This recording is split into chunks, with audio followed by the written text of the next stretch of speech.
Okay, welcome back, y'all. Even though it's only about to be to the dawn of the 5th day, we are about to enter the pillar and set up what feels like the game is telling me is the end of the game. So, I'm just gonna jump right in and go talk to the Pillar of Jor, and dive right in. So, let's begin the process of entering the pillar. Standing here at the pillar, you feel the world upon your shoulders. If you do this, there is no going back. The gate might never allow you to return. Make sure you have finished all your other quests. But don't worry too much about loose ends, unless you're going to act all quest-obsessed. And check on your consumables, and so on. Don't want to run out in the beyond. Oh, we are set on consumables. Are you ready? Your soul is ready. This is the point of no return. You'll be given a free long rest once you choose a method of entering the pillar. You'll need it for the journey to come. With those thoughts out of the way, how exactly do you wish to enter the pillar? If you call him Viskin, he won't cast a spell right away. He'll need time to prepare. Using the gemstone from Ulzis will lock you into that path, but it could take some time to activate it properly. As you deliberate over your situation, Iter descends from above. She is ready to go with you. She's the Sphinx-attuned gemstone. As you take out the gemstone, you feel it tingling in your hand. Ulzis was very much correct. The emerald is now attuned to the pillar. It throbs excitedly as you burn it closer. In an instant, you watch it begin to fade. Within seconds, the stone is almost translucent in your hand. Then gone, turned into thin air. In your mind, a voice whispers to you in an alluring tone. It will take some time, cleric. Just wait a moment. The gate shall open to you soon. Oh, so just wait a bit. This is a pre-recorded message. I cannot respond to you. I placed it within the attunement strings. Nifty, right? Anyway, this should be enough. I think it's limited to 50 words, which is... The voice goes silent. Practical magic. The goblin laughs. Was that 50 words? It was. You have time. Use it to rest. Let's do this. We're all going in together. You close your eyes. You feel the pillar rising up above the clouds, beneath the earth, piercing the veil of something beyond. You are ready. Whoa, that was a cool little musical beat. Sneal takes a deep breath. Two friends bring both Etter and Sneal into the gate. Oh, we have so many friends. Hey, we have Meek too. Where's our 3 friends? Come on. Oh god. Let's use gemstone to only focus. I'm doing this alone. Oh, no. We're burning everybody. Holding on out the emerald, it does not appear magical. It does not glow, nor show any type of esoteric tingle. Until you bring it closer to the surface of the pillar. Oh, here we go. Oh. Sneal? That's it? Where are you? Oh, hell yeah. Let's go. You soar, the air careening, deafening and silent, profound and debauch.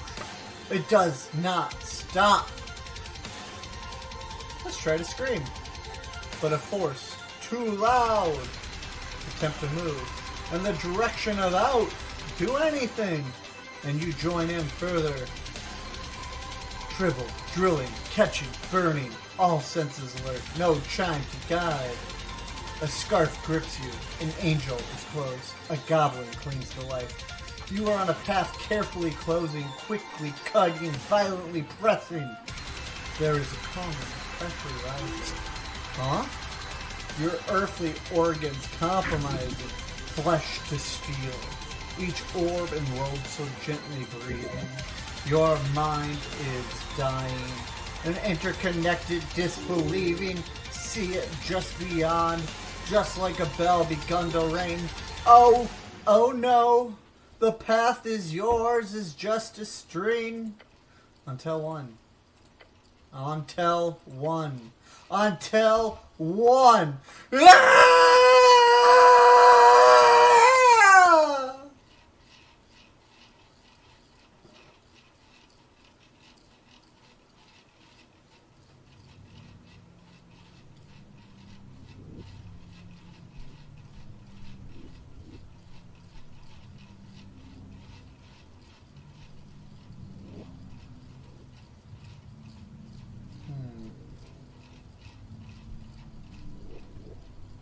Here we are, forming into this new plane of existence.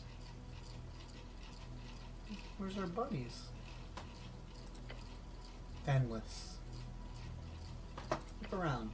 There was nothing. Look below. Water? No. It is an esoteric substance.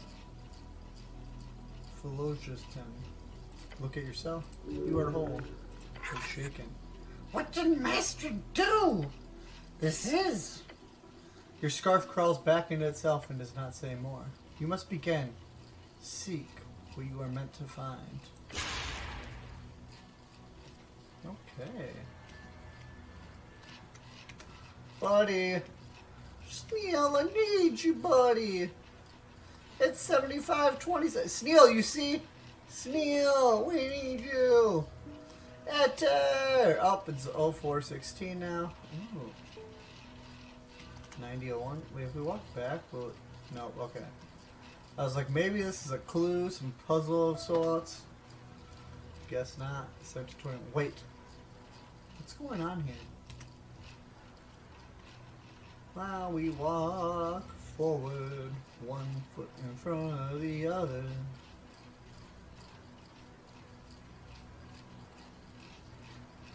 Just you and the void. There's no getting around it this time. This sucks.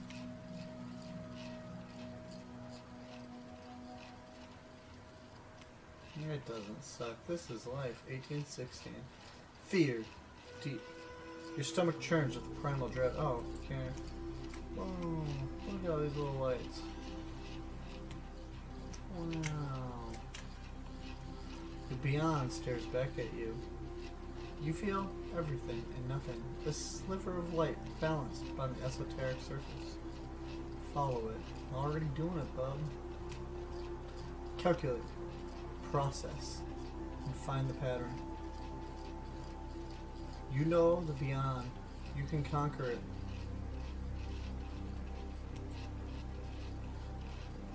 This is not a moment to contemplate. This is when you act. Oh! Hey! Oh. No. Not again. Difficulty 5. Failure. You just keep failing, don't you?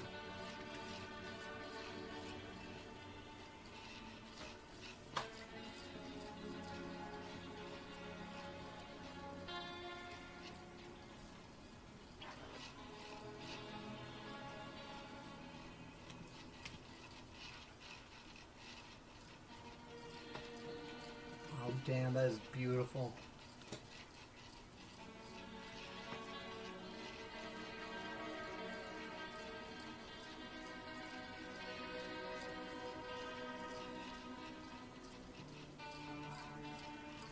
Blinded by the strange lights above, your eyes adjust and peer onwards.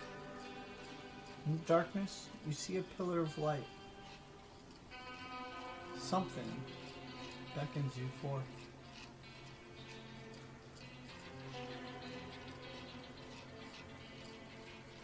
Wow.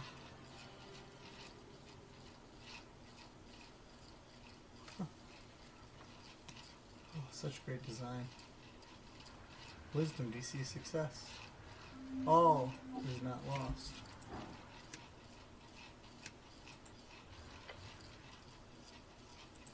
Let's pray. Staring at the chiseled monument, you focus your mind. You take a deep breath and begin your prayer. And tranquility. Wow. Totally forgot about all these things. You know, I like our spells that we have. I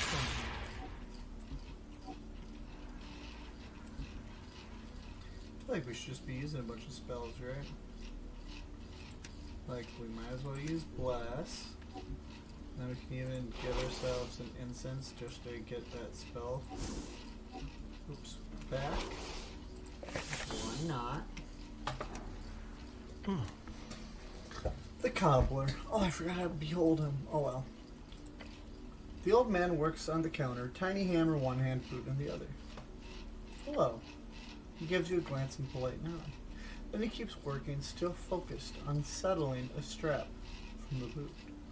You're a shoe repairer? The old man lets out a snort, a short laugh. Let me ask you something. Do you believe yourself to be naturally funny, or is there effort involved? Pure talent, nothing else. He nods and chuckles to himself.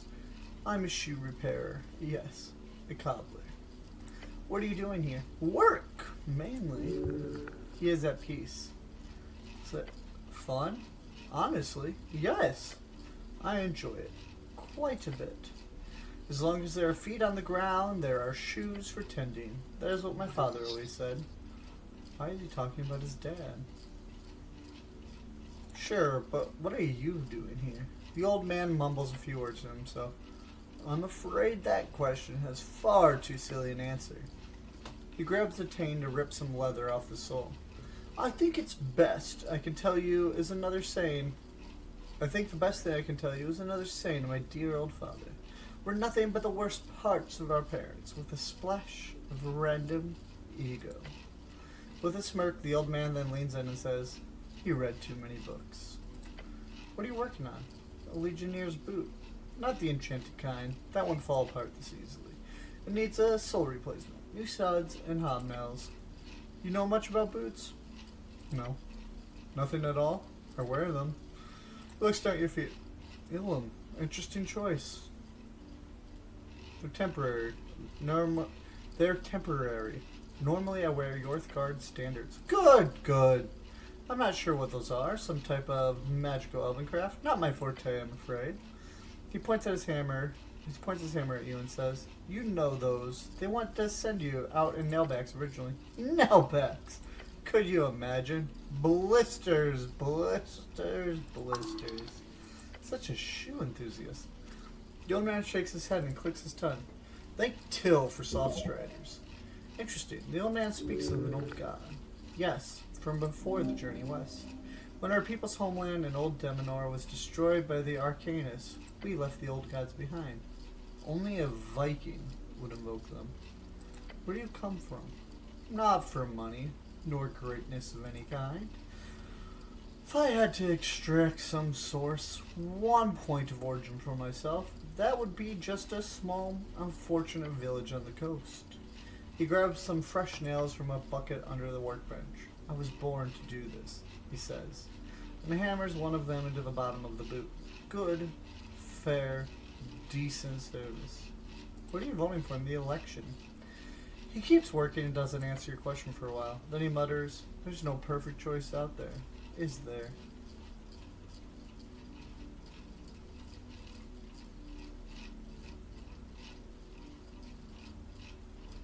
The lack of a perfect choice does not mean you simply avoid your responsibility in a democracy. Very true. I shall get on that soon. He smiles. Who are you? Nut. Son of Taupe. That is my name. A good name. He keeps working on the boot. This time to inquire. Why are you in the beyond, Nut? Oh, I died. I've been here for years. You're dead? Everything here is not so material. You included, if you stay too long. He holds up the boot, looking at its bottom with one eye closed. It's a tunnel. A right-going way, heading straight outside. I've been left behind for a bit longer, though. Just a bit longer. You're stuck here? I like to see it as On paid vacation. The old man places down his boot and hammer, gently, as if placing his own child upon the bench. Reagan, cleric. He is not evil, nor are his hands clean. I cannot speak with him myself, sadly, so I ask you, please, handle it with heart and grace. He is here, the one you are looking for. A rumbling terror beyond. He's here? By the stairs, yes. Go to him, before it is too late. The old man points to his left. His furrowed brow speaks of decades of heavy responsibility. You know you cannot ask this man more, for he cannot tell you. Go and face the one you have been searching for all this time. Ignore this ghost. You've got work to do. What should I do? He gives you the look of a father looking upon his confused and lost son. I don't know. He turns around and taps you on the shoulder. His hand, it is one. Great power. But I know you will. You will. Thank you.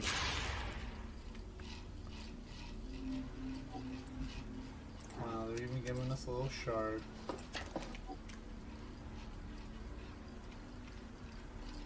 This area is so cool. Wait a second. I think I recognize that figure. Oh, nope, it's Lord Gorm. Okay, neutral good. Alas, poor Gorm. His choices led him down this doom path. Painfully relatable. Here we have someone who is supposed to be the best of us. Human of good breed, raised by the Orth himself, educated, rich, seemingly healthy. If he could not stand the path, who could? You're nothing like him. You did not come from nobility. You were not given any special treatments, even with your own latent talents.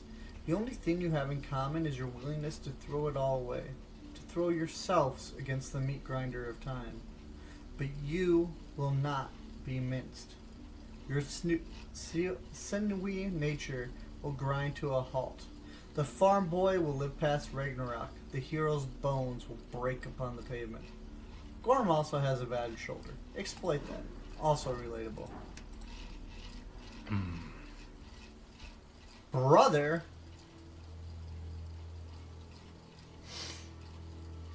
Greetings, brother.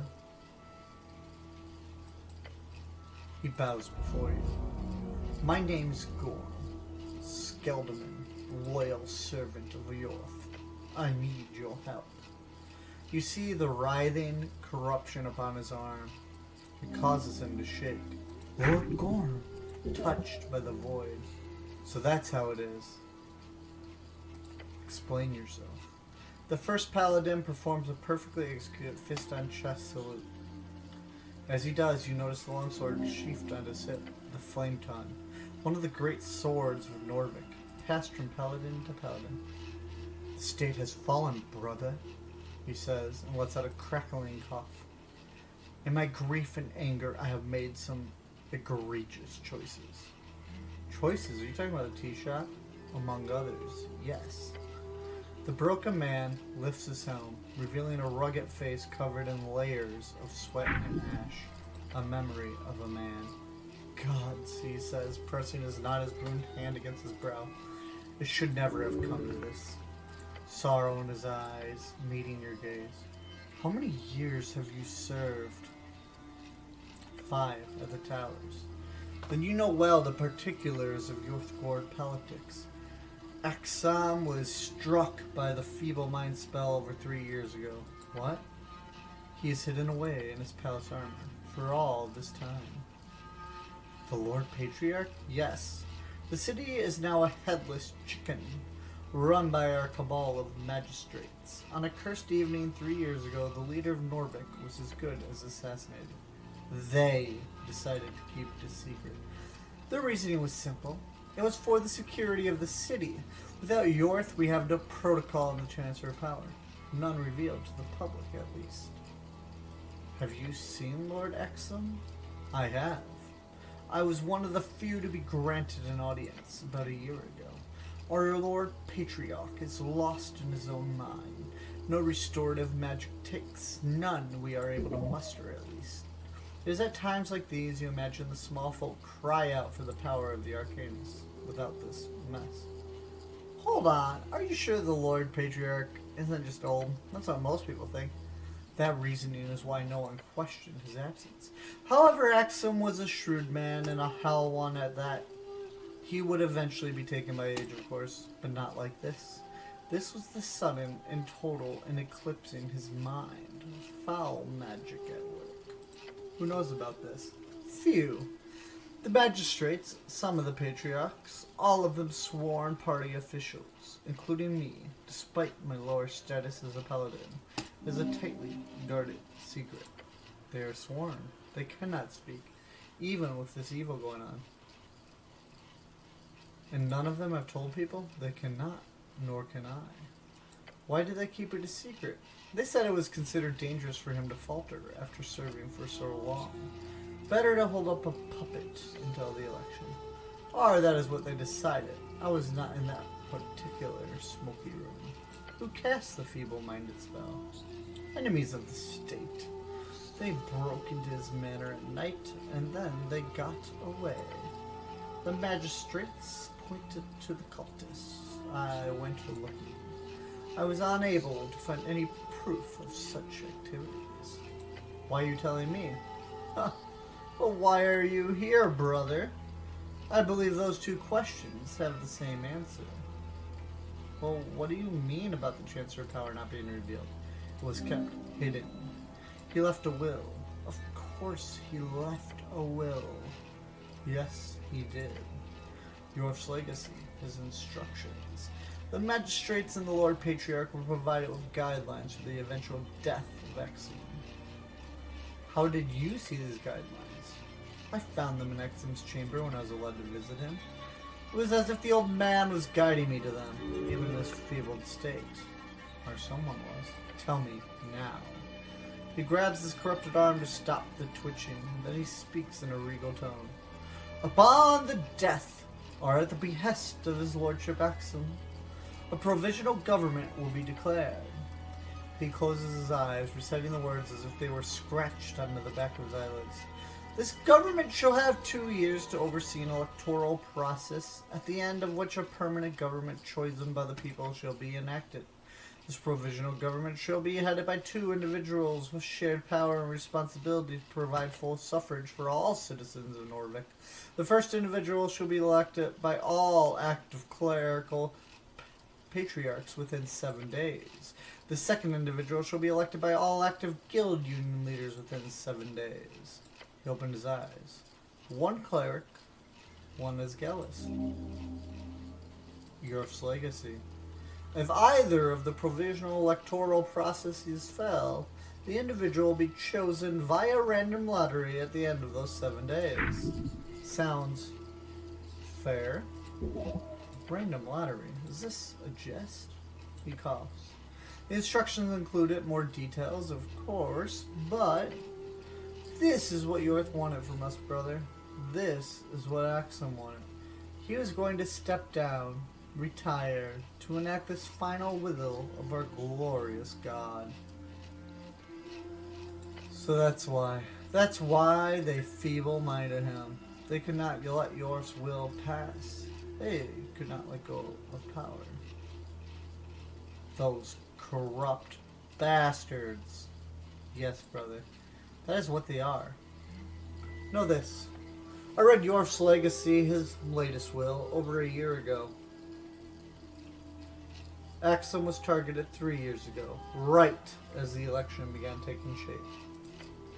Think about it. If a cleric and his Gallist were to be put in charge of an entire electoral process, who would lose? Who would possibly want to avoid such a scenario? The Freestriders. The Freestriders. And the power behind their Ritzian coffers gives you a very tired look. I have worked tirelessly to find the truth in this.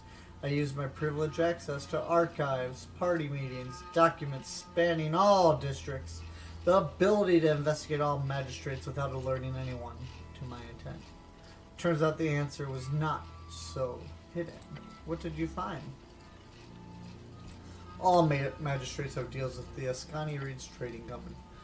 In total, approximately 85.5 million crowns in the form of public work investments, guild expansions, targeted terrorists, consultancy fees, the illegal sales of Norvegian property, exclusive land licensing bids, key positions with the district bureaucracies, and sometimes even just gifts. The butchering of our beloved city. This is horrifying. Do you have the receipts? Some, barely anything. Anything damning is kept under wraps. Everything else looks innocent on the surface. Those monsters! That they are, brother. Eyes flicked his arm, his face contorting into a painful wince. I know well why you are here. I am responsible for the explosion. The elf, she. Glenn lifts his head, stern, truthful, regret. He places his hand upon the pommel of his sword. Lord Gorm, I need you to drop your sword to the ground. He smiles. You are a good cleric. The party of Norvik has been entirely corrupted by crowns and foreign interests. He scoffs to himself. Our city sliced up, auctioned off. Why didn't you speak up? Break your oath. People believe you. They trust you.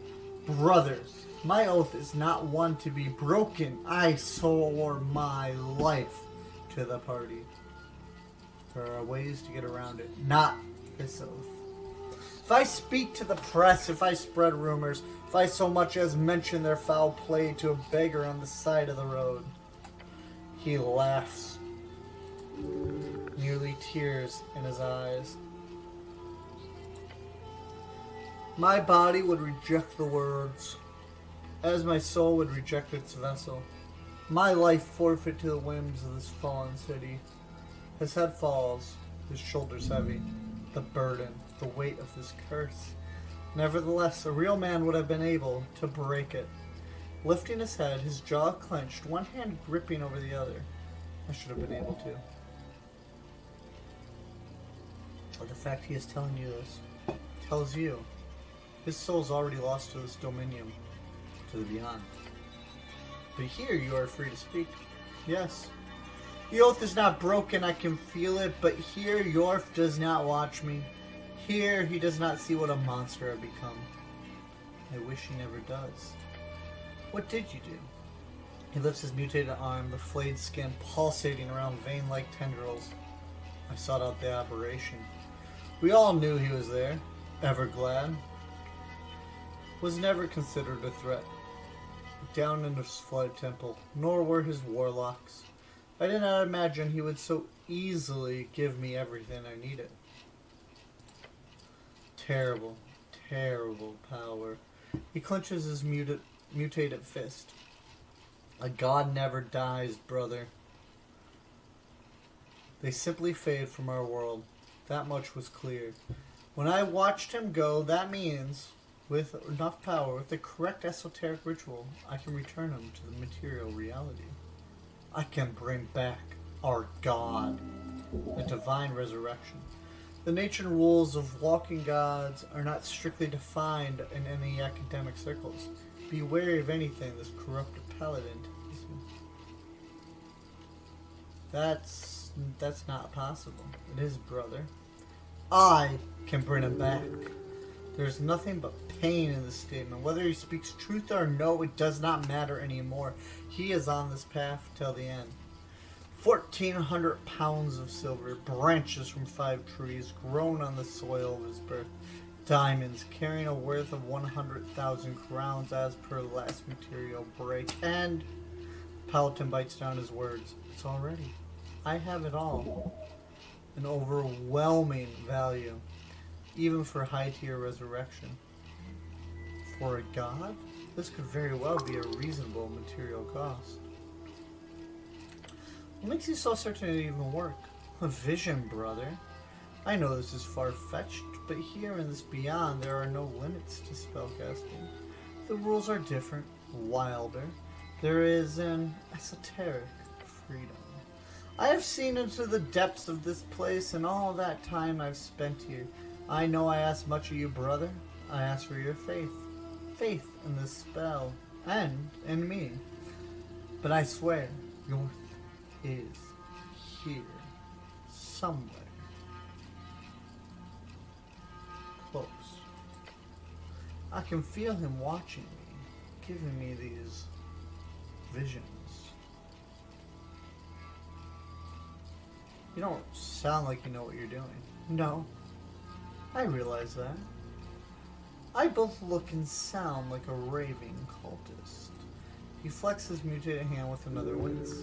The pain is familiar to him at this point. He seeks it out as much as he wants to avoid it. So, I have given my body and soul. Why not my dignity as well? What level is the spell? I do not know. 10th? 11th? The return of a divine spark? Yes, that should certainly be above 9th. However, the fact he does not know such a basic component tells you everything. How did you learn to cast it? Everglad's esoteric connection with the beyond allowed me to make contact with a number of otherworldly beings. They helped me mold a custom tier spell for the sole purpose of resurrecting one specific god. While my appearance has been tainted by the far realm influence, this spell is no foul magic, nor is it in any way influenced by Everglad. This is divine magic at its most powerful. Okay, but what's the spell called? I do not care to name it. It does not deserve one. Why this reservation? The spell needs a name. When are you casting it? I've been casting it for days, brother. It is near completion. How did you get all the spell components? The branches I secured myself by visiting the Curse Lands. The diamonds and silver secured via Ilum. The elves? The elves paid for your spell? They did, in full. What did they wish for in return? The same thing they always wish for. Our eradication. Coughs and winces. The Ilum wishes to stop free striders from getting a foothold in Ascon. They believe the Orfolk to be weak without them. Easy prey. They are wrong. But I played into their assumptions. To them, I was a rogue paladin, wanting revenge on my people. One who needed a funding to establish a network of dissidents. After a few favors, they gladly provided me with the silver, the diamonds, along with an agent to plant the necklace of fireballs. You brought the necklace of fireballs into the city? Yes. I signed the paper to get it through customs without an inspection. Then, it landed in the hands of an elf. Pinjathina. The warrior of outreach told me she was a traitor. He raises his eyebrows, caught by what you say. A warden? Whatever he told you, you may discard. Never trust an elf. But I should trust you. Trust yourself. Trust others to do as they do. He looks off into the void. The elf did exactly as her masters ordered. She took the necklace from the shipment on Waterland, then she made sure the box was stored in the space underneath the temple. In Drummer's secret tunnel. The tea shop owner, yes. I visited a few times to make certain it was a good spot. Pinjathina made sure the crate with the hidden necklace was stored inside. It was supposed to stay there until the election. At which point, the paladin twitches as his hand appears to tense up. Everglad whispered in my ear that morning. He told me that the elf had set up a meeting with a free strider agent. I intervened. I entered that tea shop from Pillar Crossing, past the tunnel. Found her sitting in one of the booths. She had the necklace of fireballs in her grasp. The elf was planning on selling it to make an escape for herself. I don't blame her, but I could not let her take it. The thought, the possibility, did not cross my mind. I cast Charm Person on her, though I had forgotten how the elves ignore such effects. All paladins are the same. They never think before they act. She reacted violently, threatened to blow us both up. In the last, her mind raced to possibilities of escape, of solutions. She found none. Again, I do not blame her for this. Before I figured out what to say, I saw it in her eyes. Her gaze, no longer focused on the void behind you, now pierces your eyes behind the helm. She had already made up her mind. I cast Misty Steps, reaching the edge of the room before it hit the ground. She was incinerated, instantaneously. Me? I made it out with seared flesh.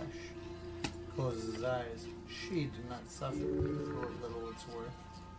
She suffered. She suffered every indignity a person can, at the behest of this man. Blue flames, a heat and blast so wild, consciousness is drained from the shock itself. She did not feel the fire. She felt everything before. You monster. Your words leave a grim taste in his mouth. She blew herself up just to get to you. In vain. A waste of a life. But why? Why did you need the necklace so much? What were you planning? The paladin looks at you with dead eyes. Your gut stinks. It conjoins and twirls among the eternal waters. Words spoken by the gruff man never breaking your resolve. There is a fourth component to the spell. One final sacrifice. Of course. The cost of a god spark. What is the final component, Lord Gorham? He does not meet your gaze as he says, the true souls of 27 of his believers. What? One soul for each year beyond his fading. Faith forcibly taken into the beyond. Oh dear gods. They will be channeled here, to this exact corridor upon death, at which point the spell will be cast and York will return to the rest of his people. He closes his eyes and mutters a few words to himself. A prayer. Disgusting. Thus I am forsaken. A worthy sacrifice for such a mighty spell. This is what he is carrying. This is his burden. 27 innocent people? 26. I will be the final sacrifice. You think that makes it okay? No. None of this is okay. Are you insane? Not yet. His two words are joined by a grim scowl up on his face. That's... I need your help, brother. Without the necklace of fireballs, it will be a grim task to collect these souls. He holds out a clenched fist, mutated flesh in a grotesque ball. Will you assist me in resurrecting our god? This is not something you have ever considered. The death of innocence in exchange for the return of your Savior. Darkness in his eyes. Death pooled at his feet. The paladin is doomed. As interesting as seeing an epic tier spell in action would be, do not follow this madman. You have cast so many spells from a position of naive intrigue, where the forces break you from the break your very flesh apart with nothing to show for it. A spell of this value and power, how do you imagine it would end? Exactly as its caster intended? Do not allow this fool into his... Do not follow this fool into his demise. You are watching a tragedy unfold beneath these stars. This poor man has been driven to the brink of the abyss. He is staring at it. A chronic lack of agency. A zealot on the edge of desperation. These voices he hears, but they cannot be his voice. They are anything but. Please speak to this man. Make him remember the path taught by your good God. Take your time. You might have prayed to Yorth all your life. Your esoteric might, the one thing in life you've ever been good at, is all due to his channeled power. When you feel that might, when Yorth speaks to you through this magic, what does he say? Sacrifice. He asks you to sacrifice everything, to give until you have nothing left to give, until your bones hit the pavement, until you have given everything to safeguard every person in your city, no matter their innocence or sin, to protect your people from those who wish to harm them. Who do you feel is in need of protection here? Tell him he's wrong. DC -1.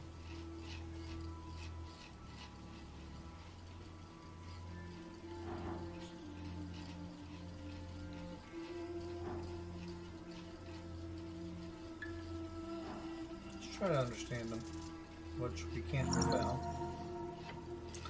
He is alone, tired, weary from decades of fighting for his fated master. He has watched for 27 years how everything they built has fallen apart.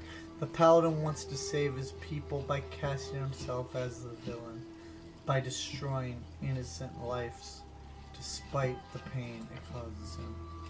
Is this what it means to be truly good? To go against everything natural and decent? To help untold future generations? It is not good, but it is what he thinks, despite all the horrors involved.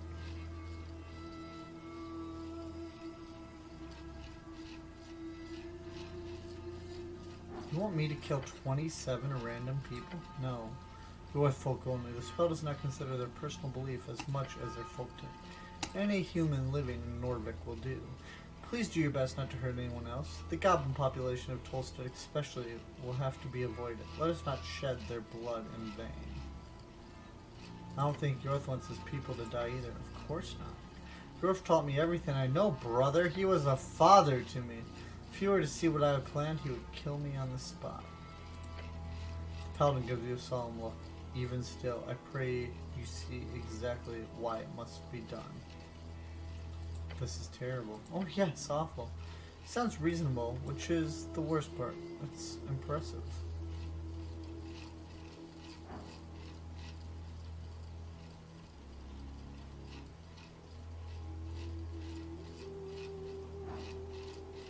Let's try charisma.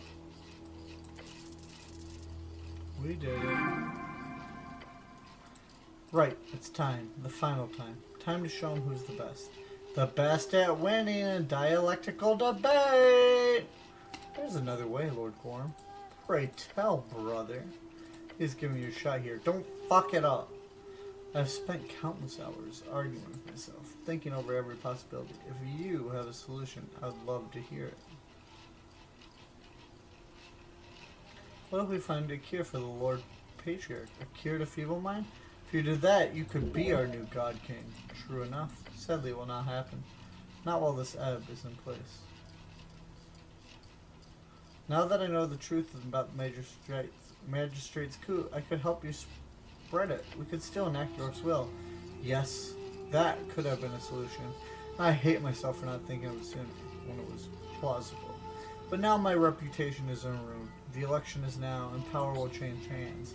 Yet even if we had time, fighting the Free Striders on their terms is foolhardy at best. No, it is as much of suicide as the spell is, with no result. We can fight back, create a resistance movement. I've already done that. I used the considerable funds from Ilum to fund various resistance movements around Norvik. True nationalists who stand by Yorth against these corrupt officials, they will be crushed in time. I considered a coup, but that would have been a disaster. We have never had the knight or the axis. And given, or the might or the axis, given their proclivities towards deception, they are prepared and paranoid. Okay, none of this is working clearly. True. Well, what do you mean, well? Well, as in, what can you do? There's always one thing you can do. Oh, what's that? The paladin watches you, silently sleeping over the eternal pools around you. Tell him, nah, he won't. You are not alone, Lord Gorm. His eyelids widen slightly. His heart clenches. His attention is yours. There are thousands of us. Oh, wait. Is this not what I want to do? Believers that would do anything for him. The paladin nods along the words. But Yorth is not a man. He is an ideal, a dream to strive towards. I'm not so sure I agree. Perhaps not to you, but if we lose you, Lord Gorm, then we lose the last man at the top who can fight for us. I'm not what you think I am, brother. I do not have the power to sway the forces of the world. He lowers his head in defeat. The world upon him, the weight. Who must push. He acts like he's already defeated, already in the ground. He must fight.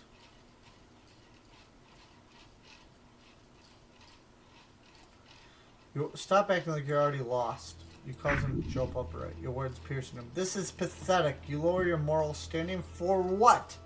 For some desperate, vile ritual that may have a chance at working? He grits his teeth. Stop it! Be a man, damn it! Face your foes with your chin held high. What would you have me do, brother? He yells, his echo carried across the shallow water, stretching and turning. Would you have me carry the compounded weight and interest of 7 other bands upon my shoulder, as every faction, every race, every marginal idea of government weasels its way into our government?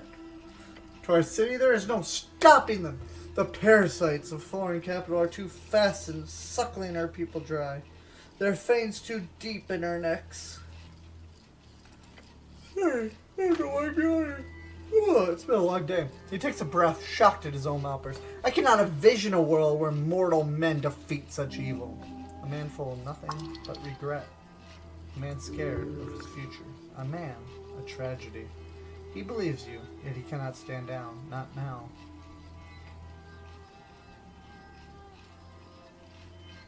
You believe only Yorth can put a stop to this. We need a miracle, brother. A divine intervention or an apocalypse. Those I see as our only options. The paladin, showing his frailty once more, kneels over a coughing fit. Then he mutters, Yorth be blessed. Okay, let's try something else. Only one. If you will not fight him, you must break him.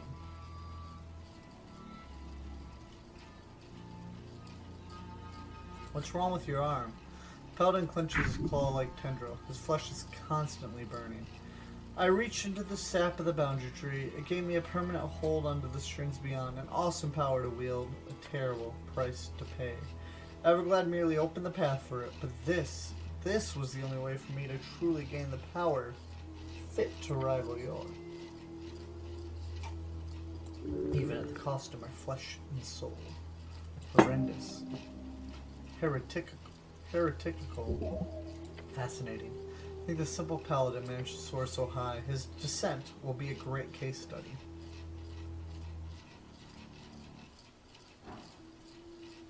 Just hold on. There's still time to think this through. No, brother. You might not realize it, but this place does not conform to the time frame of our existence. To me, since the explosion, it has only been a few hours at best. We do not have time. It must be done now. Interesting. Yes, time dilation based on spatial placements on the coast is something many scholars focus on. You imagine its effects could be radically stronger in this esoteric realm.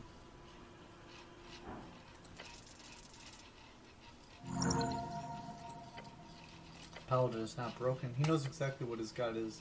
There is a horrid truth, one deeply ingrained into the body and the skin, and the miracle tissue of this broken man before you. This is a man who has thrown away everything, including the love of his God, for the purpose of reaching a better world. You can see it in his eyes. It is written in his flesh. The grandest thing a good man can truly sacrifice would be everything that makes him good. Gorm believes that somehow he knows in his vision-filled skull this string will lead to a worthy end. But he does not know anything. He has faith. Faith that Yorth will set his wrongs right. Exactly. Lord Gorm, brother. What the paladin does not understand, however, is the most awful truth of all. I hope I've made it clear. Our God never wanted us to pick up after him. But his sacrifices, with him gone, someone else has to keep giving. I am not only willing, I am ready to speak. You fool! The paladin glares at you with wide eyes and open mouth, flabbergasted. You dare to place your burden upon his shoulders? Anger flashes upon his rugged and quite hairy face. You are no monster. You are a child.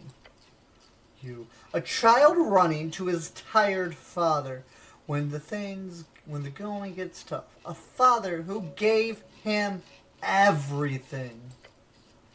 Gorm knows this. The intense rage now building in his chest is proof enough. He grips his twitching arm. Anger comes from a sense of injustice. When faced with an unwanted truth, a man's ego will bring him to fury. It is only in facing that ego and breaking it that your Lord Gorm will be redeemed. Yes, our city is falling. A corrupt cabal of magistrates bringing everything to ruin. I see that. You have dealt with it alone for decades, shackled to your duty. They threw away his legacy. Words spoken through tremendous temper. Teeth clamped down. Voice low. The insidious force of the reeds. They cannot be stopped. They cannot be. I never saw him. You did. So tell me, did Jorth ever tell you to always rely on him? Paladin lifts his chin and glares at you. Did he ever ask for your faith, your utmost faith, in his ability to set things right in the end? He opens his mouth to speak, yet nothing comes out. Push him.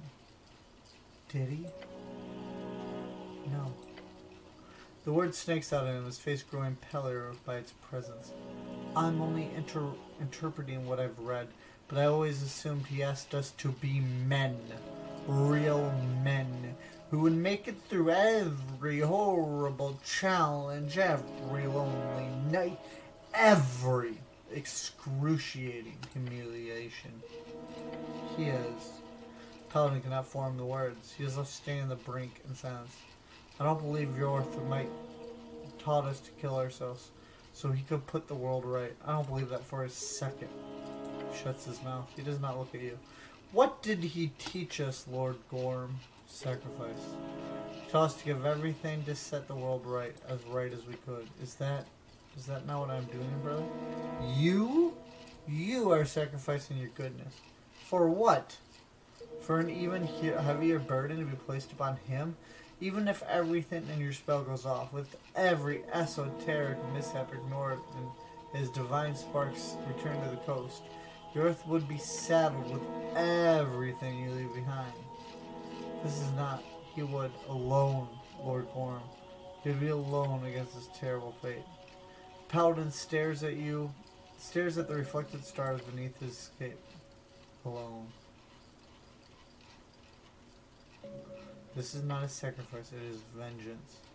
Well, for example, I feel very angry at my dad for all the time, for going outside to face that troll, for leaving me and my mom alone. His eyes fasten upon you. If I met him here, I would want to place every problem in my life at his feet. He yelled at him to fix it, because why couldn't he? He is my father. He should be able to. But I can't. And he can't either. And just as the son need not dig the trench of the father, the son also needs to step the fuck up sometimes. Lord Gorm takes a crackling breath. His mind is racing, his pain is growing, but he listens. Wait for him to find the words. I am bound by duty above all. He covers his face with trembling hands. The last flash you see is of tears upon his dirty cheeks. I have never known a life beyond this helm. My lord often spoke of probability. He saw them through his divine visions, yet he could never tell me of it, my chances in this life. He could never tell with me. But he often asked me about my thoughts on risks, or how much I was willing to gamble, to sacrifice, in order to protect those who need it the most. What do you think the odds are of the spell working out? I was hoping for 50-50. Only Jorth would know for sure. Lord Gorm places a hand upon the pommel sword. Most things in life are 50-50. It is our duty to lower the risks. His voice crackles beyond the air. Those are his words, written and spoken, again and again. His mutated, twitching hand on the grip of that legendary blade. I have failed, as a man and a son.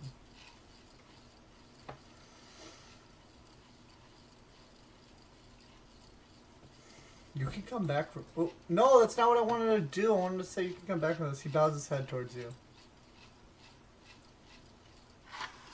Oh, no. Tell me, brother, what is your name? I'm the cleric. Of course. He is content. I place everything in your hands, cleric of Norvik. Oh, no. Oh, no. Oh no, I knew it. I wanted to make you do another way. No! No. You do not know if any of this is truly the right path, but it is now done. Lord Gorm has chosen his fray. Yorth be blessed. You watch as the spirit is drawn towards the stairs. The last paladin of Yorth. May the strings forget his failures, all of them. Though he will not be so easily forgiven. Cleric! Your companion is winded, his face glancing from side to side in the darkness. This place is fucking awful. Feels like I've been running around for hours. You okay? He slammed his hand ready for a right. Ow, what'd I miss? It's over. It's over? It's done. Oh, does that mean? His gestures forward. Lord Gorm is something in the distance, something radiant and glorious. You notice your celestial companion descend from the darkness, her light finding it difficult to pierce the veil. Cleric? Sneal? Apologies for the delay. The plain is vast and full of beasts. Full of what? Beasts. They have been vanquished. I see you too have been successful. Yeah, I was about to say Lord Gorm is dead. So it seems. Lord Gorm? The missing paladin? That makes a lot of sense. So he blew up the tea shop? The elf blew it up. Lord Gorm was partially responsible for the necklace of fireballs, though. His eyes light up. Ah, right. So it was a conflict? An attack from within? Gorm was a part of the plot to blow up the necklace during the election, as was Pinja. Right. But Gorm was only faking it. What? Gorm was pretending to hate the city so the Ilm elves would fund his dark ritual, which would bring back Yorth from the dead. But he also needed to kill 27 Yorfolk to finish the spell, which is why he needed the necklace of fireballs. But since Pinja blew it up, he was now planning on going out there and killing people by himself. Ah, I see. What? A ritual to bring back Yorth. The angel repeats 2 words as if she is grasping their meaning. He invited me to join him. We talked, and the angel glances at you with many eyes. The goblin stares at you with 2. He invited you? I had managed to convince him to stand down. Oh. He put his flame sword tongue through his chest and faded. It's over. A tragic end. A tragic path. But I am not sure what to do with this information. Damn. Perhaps we shall discuss once we have returned. Yeah, great idea, Utter. How do we get back? There's a man on the steps. Huh? It's the old guy? The angel's halo stopped spinning. Cleric. This man. Breathe. It is finished. You have chosen well. The old man puts his hand behind his back. Before you go, I would wish to have a few words with you, but no hurry. Time is still now. You do not lose anything by taking a short rest, I assure you. You know who that is. This will be an interesting conversation. You are not done yet. Breathe. First, breathe. Ooh, a flame tongue. +3 strength. First 1 strength, 1 dexterity, 1 wisdom.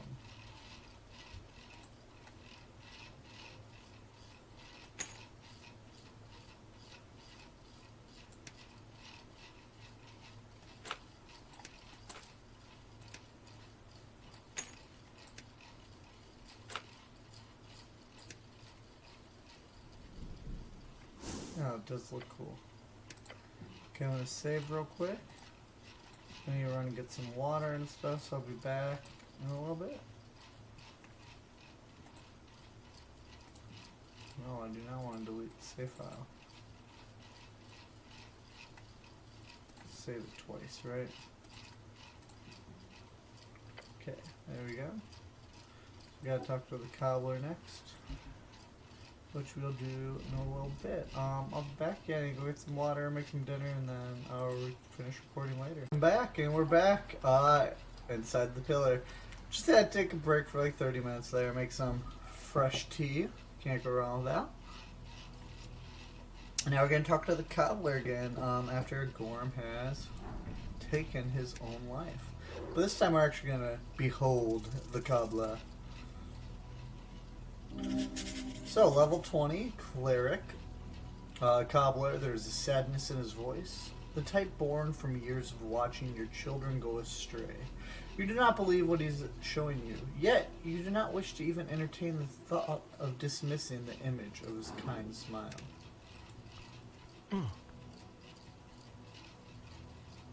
Oh, none of our effects are on. Let's set up less. The timid man greets you with a lowered head. Hello.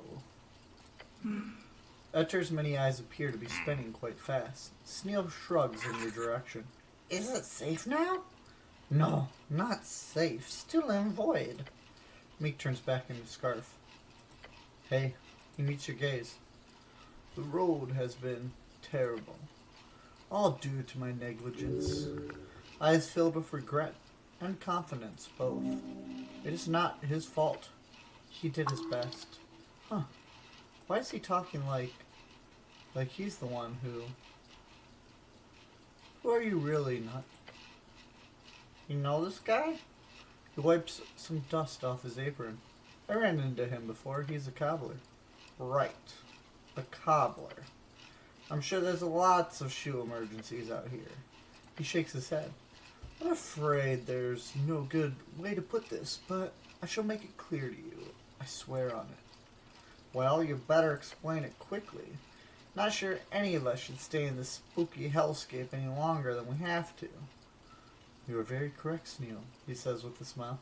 This place is bad for a man. Brings him to face both his heart and even fouler things. Then he looks over to Etter. You seem to handle it just as well as expected. She looks at him in silence. The goblin looks back and forth between them both. I'm getting freaked out now. Is this... It can't be. By all the gods and all that is holy. I am not son of Tok. That is all I am. Here. Now. I was born in Djvek, amidst the early days of the First Coast War. Its chaos brought death upon my kinsmen. Due to fate or some other cause, I was granted audience with a higher power. And the audience which left me with a channel of strings. The communion with an outer god.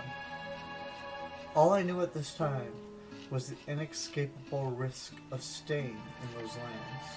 Pushed to action by my brother Toll, together we rallied as many longships as we could. Our savior. We saved 50,404 people, approximately a quarter of the villages. As we left in search of a new land, those people began to look to me and my newfound divine strength for more than guidance.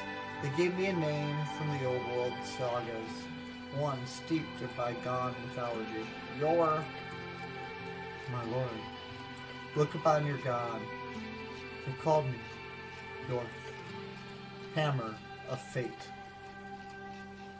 That can't. How? I would like to ask, why are you here?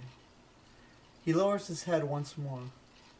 My existence is fleeting, stuck between material and beyond. The old man's weary expression tells you, rise. I am not one to bow for. Are you truly him? Yes. You see, I died like any old man should, just a few decades later than usual. But here I lingered on, guarding this gate. For whom? For what purpose? Who knows? The old man laughs. It's a bit silly, really. Toll would have loved to see it. This is insane. I don't disagree. That was my initial reaction to the first few years in this place. I assure you I too have many questions. Your goblin companion clearly wants to ask something as well. He is waiting his turn. Ask what you wish. I know you have questions. Say what you wish. This is your one chance, one opportunity. You only get one shot. Okay, one opportunity to ask this legendary figure anything you want. Make use of it. You have everything to ask, and nothing. Nothing at all. Yorth wants to talk. Talk! Out of shame and blood, heart and mind. Well, since there's no rush, you have something to ask? Of course, it's a god, but there's no rush. You should ask about Gorm first. And I'm thinking of how to formulate the question I got. Take your time. Goblin genocide. It is on his mind. Toll, your brother? Yes, the old fool. Dwarf speaks with a sad smile. Haven't seen him pass through here. He must have died years ago, amidst his epic final adventure. But who knows? Time moves differently inland. Maybe he still walks the endless waste as we speak, looking for Jor's key. That is not a term you're familiar with. Make him elaborate. Never heard of that before. Toll, right, like Tolstad, Toll Square. I heard he was a real adventurer. He was, Neil. He was. Your god looks out into the void. Toll always wanted to travel, to understand to sail and wonder. He received his circumnavigation blessing not long after we found Norvik. Yet, he could never reach Yor's point. After a lifetime of adventure, he still wanted to know. That is why he set off. Toll's leaving. The national holiday. My brother figured the secret to Yor would be unlocked in the wastes. Once he crossed Really Cold Valley, which I later renamed Toll's Pass, my sendings stopped reaching him. The last thing he told me in the final message was, "Fear not, brother. I always find my way home." Thus, I hold out hope. Can you see Norvik from here? Somewhat, yes. I have the ability to cast minor magic here, including a soft scrying. Soft scrying. He speaks like an arcanist. That essentially means he can peek for people and locations, but not for long nor far from Norvik, presumably. It feels a bit tragic, of course, to be unable to interfere, yet able to watch, as you can imagine. Lean over to Seal and whisper. He's been watching us. He leans back. I'm sure you're the main spectacle. Your god squats down, placing his palm toward the tower of light before him. The closer to the pillar, the more I can see. Like your adventure in the city below, are your encounter with Gorgolash. You knew the troll. I did. I fought him, all those years ago. Every time you'd flee, regroup, and try something new. A smart one, that Gorgolash. A tough leader. He seemed to really hate you. I don't blame him. Your god looks away for a few seconds, as if using the void to take in your words. I destroyed his tribe, Reagan. His kingdom, his people, took it from him. Without any kind of fair fight, I struck. For my own need, and I was well rewarded. Perhaps it is a pity I did not follow, instead leaving him to the life of an undercoast vagabond. Part of me feels I knew him well. We dueled many times. Another part of me wonders if I should have taken the risk of diplomacy. At a certain point, it wasn't that far off from a 50-50. Would you have taken that? A tempted piece of trolls, or would you have followed through? Pity be damned. Never. If the odds are good enough, sure. Trolls are foul, unstable creatures. The answer is no. Every creature has the capacity for good. Even a troll.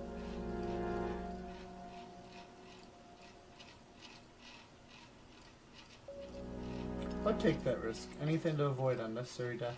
Even if the risk was the lives of your people. Maybe. I can't say. I'll be honest. Neither could I. Deep sigh leaves him. I do not believe in a clear answer. Not anymore. But I chose my path. He glances at Sneal. I actually have so many questions. See Sneal shift his shirt around.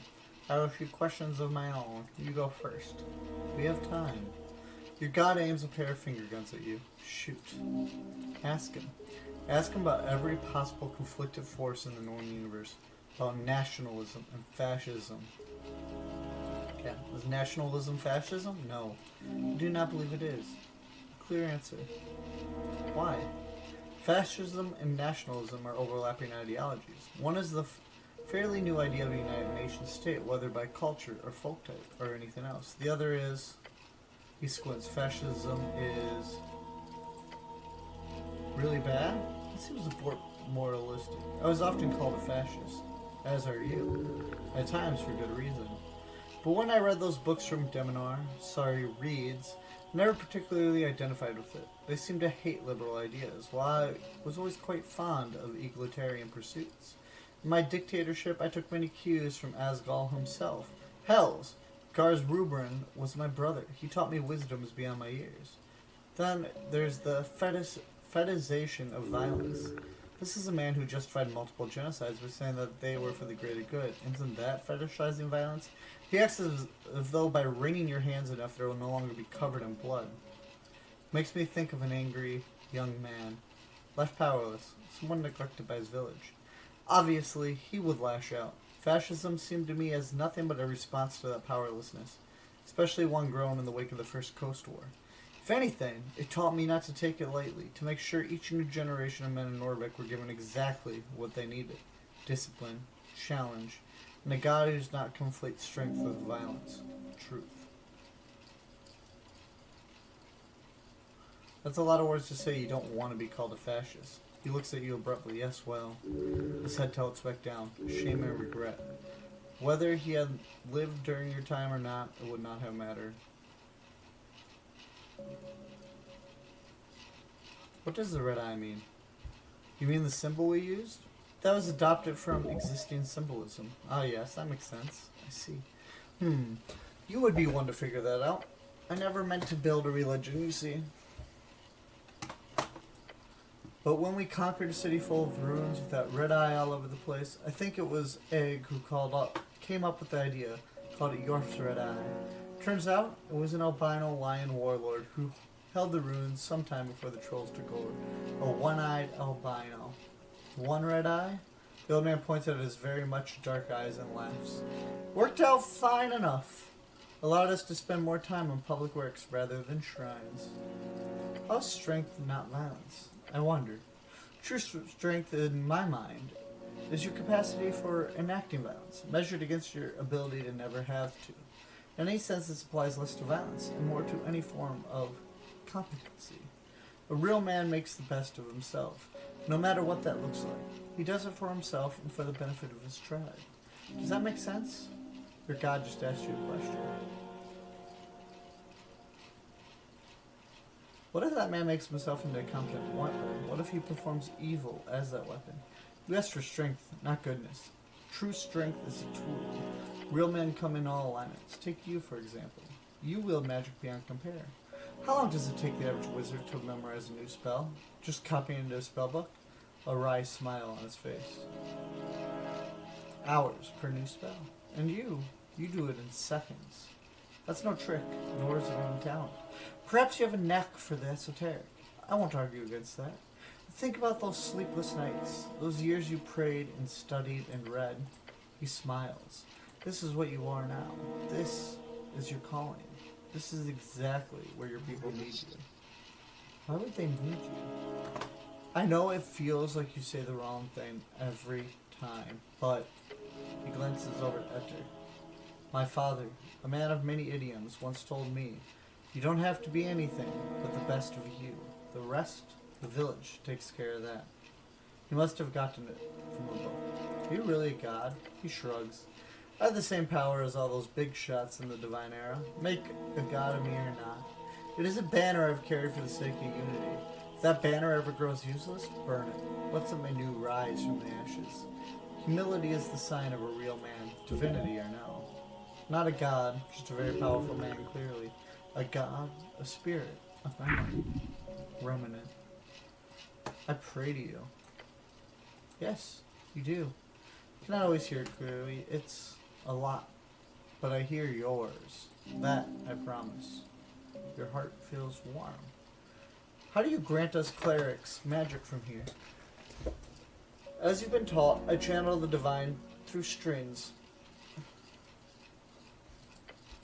Subconsciously, though. Or maybe more like instinct. I'm an old hand at this by now. Might be a reason why I won't be allowed to move on. That I'm still needed to keep the channeling going. The contract is a two-way street. Does belief bind the god as much as its followers? What makes you me think of all the other dead gods out there, still connecting those thousands upon thousands of clerics into their sources beyond.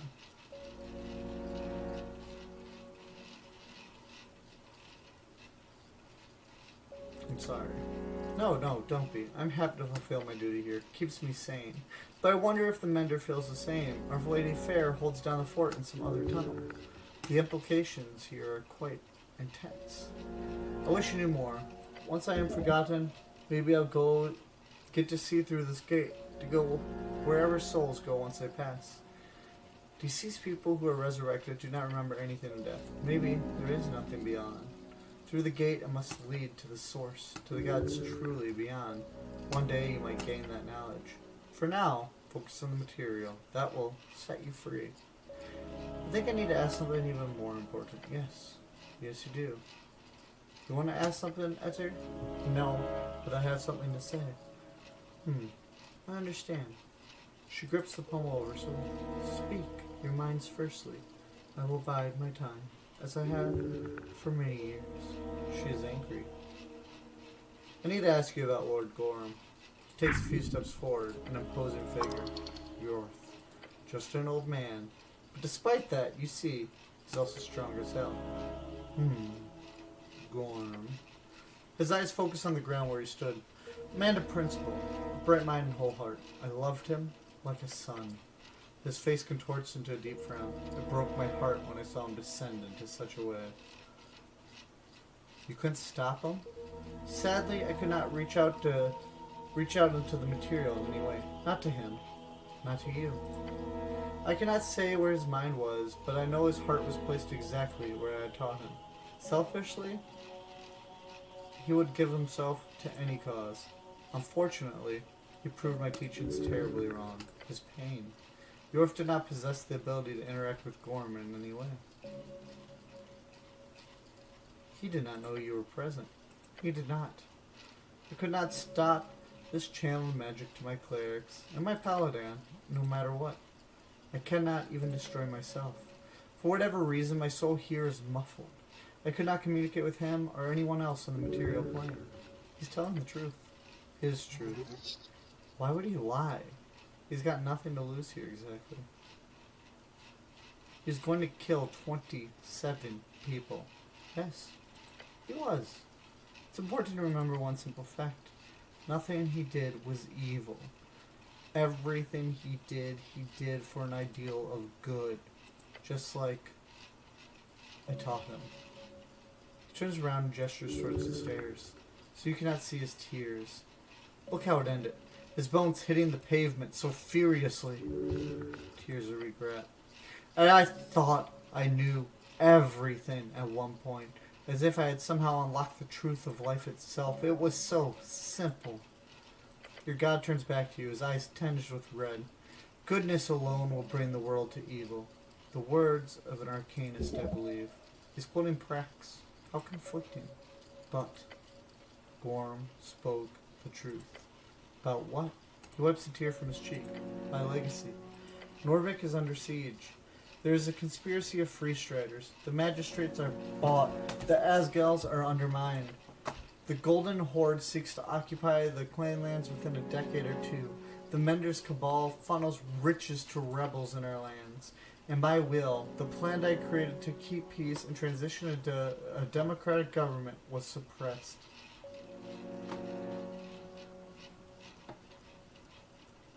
It's all true? All of it. Your god gathers himself. This was all a calculated risk on my part. What do you mean? I knew that would happen, Reagan. Or rather, I saw the odds and strings. It was high, he says with a clenched fist. Something like a 4 and 5. The problem? The odds changed while I was dying. That does not happen very often. An esoteric event, most likely. Suddenly I saw the new probable outcome. This web of conspiracy. This old man shakes his head and looks very, very tired. The magistrates hiding my succession acted as an initial spark. The rest is your history. What kind of esoteric event? I do not know. It might not matter. Perhaps it was a divine intervention. Perhaps some remnant spirit of prophecy. Sometimes something changed the odds of my choice. Sadly, I am not the one dealing with the consequences. Why didn't you push for democracy earlier? The odds were against me. Forcing democracy at any earlier point had a very low success rate. Most outcomes would simply end up in an oligarchy. Free striderism was growing in the East, and it would have sunk its claws into Norvik. The counterbalance to organized money is organized people. I was hoping to set you on that path. The populace was not ready, despite my effort at decentralizing and pushing the pseudo-democratic guilds. The best chance was for democracy after my death, as my final will, until it wanted. Did they actually target the Lord Patriarch? Yes. A Tormian wizard was equipped with an arcane spell scroll. A very expensive endeavor. Poor Axum, he did not deserve such a fate. What else do you know? I could not see who or why. The magistrates kept whatever their plan under tight supervision. They all stuff lead into their walls. Their homes are impenetrable for me or any other scryer. Gorm's perspective is, however, most likely correct. They target Axum to maintain their hold on power, to avoid the transference demanded by my will. He had, just prior to the attack, been very adamant about enacting it properly. Would it have worked, Lord Gorm's spell? I do not know. I do not believe he knew either. How do you see the risks so clearly? I did not share that secret often during my days. Lord Gorm was one of the few I confided in with my struggle. A struggle? The one placed upon all of us gods, he says while making air quotes. We can see outcomes in streams. Not always. Not clearly. Something like a play in the mind. Sometimes an assured vision, but always, there are odds, a choice, a chance, a risk. When I worked at my father's shop, I would work on a shoe and see exactly how, 9 times out of 10, I would ruin the leather. As it grew better, my skill improving, the odds would change. Soon I'd pick up a boot and see 2 in 5, then 1 in 4, then 1 in 10. Sometimes I'd still fail. Seldom. Over time, that simply turned into ever greater visions, along with greater power. Every god can do that? To my knowledge, yes. Beside, the esoteric might and other powers. It's not divine providence, it's just probabilities. That's why you left your homeland, yes. When I took my people to sea, we had a 50-50 chance of survival. When I saw Ascani, those odds went up. Every step of the way, I made decisions aimed at increasing those odds for you. Us? Sneo too, yes. And you, Utter. Of course. Citizens of Norvik? Yes. I realized with such power I could protect and serve more and more people. Yet, at a certain point, it takes a moment where it all went wrong. Where does my tribe begin? Who do I define as the other? I had to choose. Why must there be another? There is always another, even for a good god. My choice was the Yorfolk and the exiled dwarves, a united creed bound by this great city we built. The old man looks at Etter.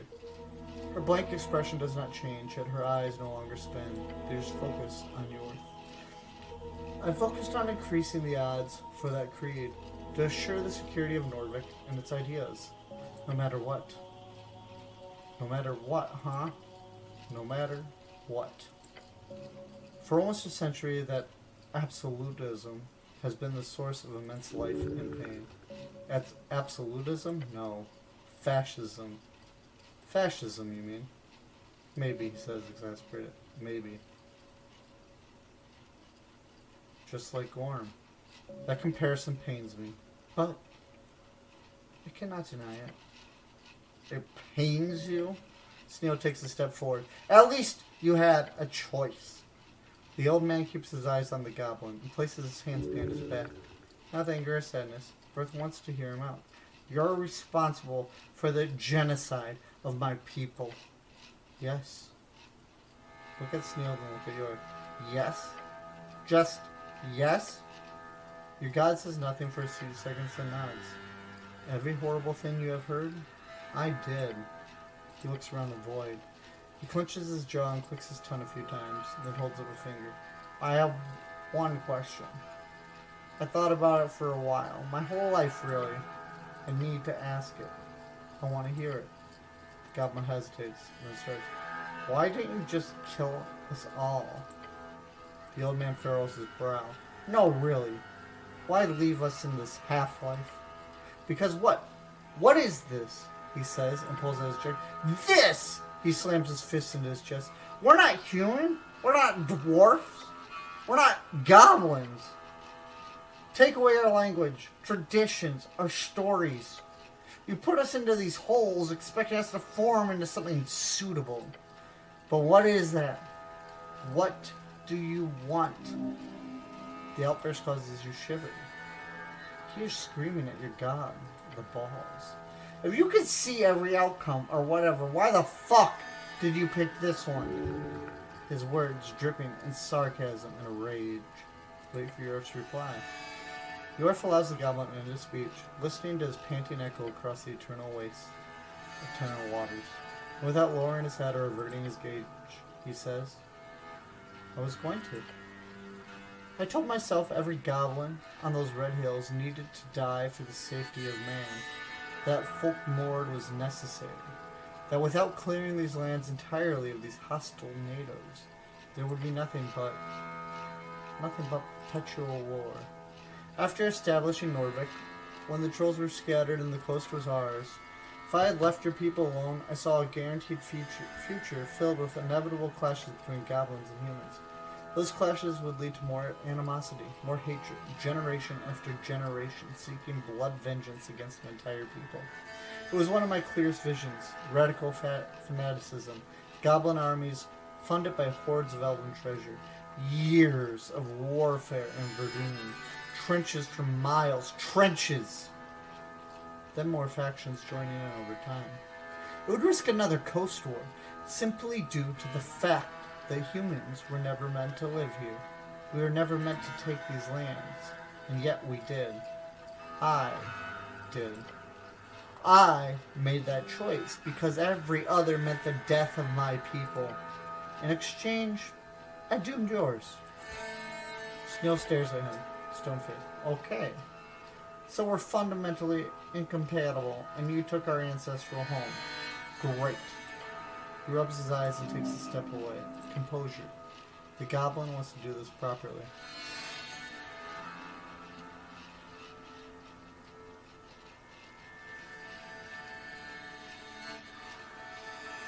I think it's proven we are perfectly capable of living and working together. Yes. And I did see that potential. For one, goblins had a similar warrior culture to us Vikings. They had a collective mindset not too unlike the dwarfs, a clan structure similar to halflings. But the path of unity was not in any way realistic, neither was meeting in the middle. At least, if my vision were to be believed. I don't think you answered Sneal's question. No, he didn't. Sneal turns back around, glaring at your god. Why am I alive? Why did you spare those 3 tribes, Yorth? Yes, the answer to that is simple. I gambled. Your god looks up at the stars. Battle of Morgrid, Western Verdun, on the 6th year of the campaign. The leader of the Craig Thon is brought before me in chains. He demands a duel to the death. His name is Crane. To restore his strength for a fair fight, I invite him to eat with me. Goblin speaks Dwarven, Demonorian, and even some Elvish. Over dinner, he explains exactly to me how they were superior in every way, and that the only reason we won was due to our luck. We had a god. Theirs died long ago. I agreed with him. Then we discussed my options. Crane told me I was wise for killing them. If I did not, he said, they would eventually reemerge and destroy mankind, once I faded like Tolkien did. That each of his sons dreamt of spilling human blood. Sneal's eyes narrow as Yorf speaks. So I asked him, what of his daughters? Did they dream of war and slaughter? Revenge? Crane told me no. Then he laughed at me and wondered aloud what a boring and peaceful life that would be. I spent the night explaining my visions to him. He in turn told me stories of Tokik and the Gambler. For hours we talked, exchanging ideas, and I proved well enough how I knew it all. As the sun rose, I saw in that conversation something magical. The odds had changed. Not by much. Not so significantly that it changed my belief, but enough for me to make another choice. A gamble. I gambled on a path where humans and goblins could live together in peace. His eyes are on the ground. We signed a treaty the next day. The forced assimilation of the three tribes was carried out. Cran served as me well for 12 years, overseeing the migration to Nordic. This was the only plan of action I could see with success rate above 50-50. Success? Yes. He scowls. A successful genocide, yeah?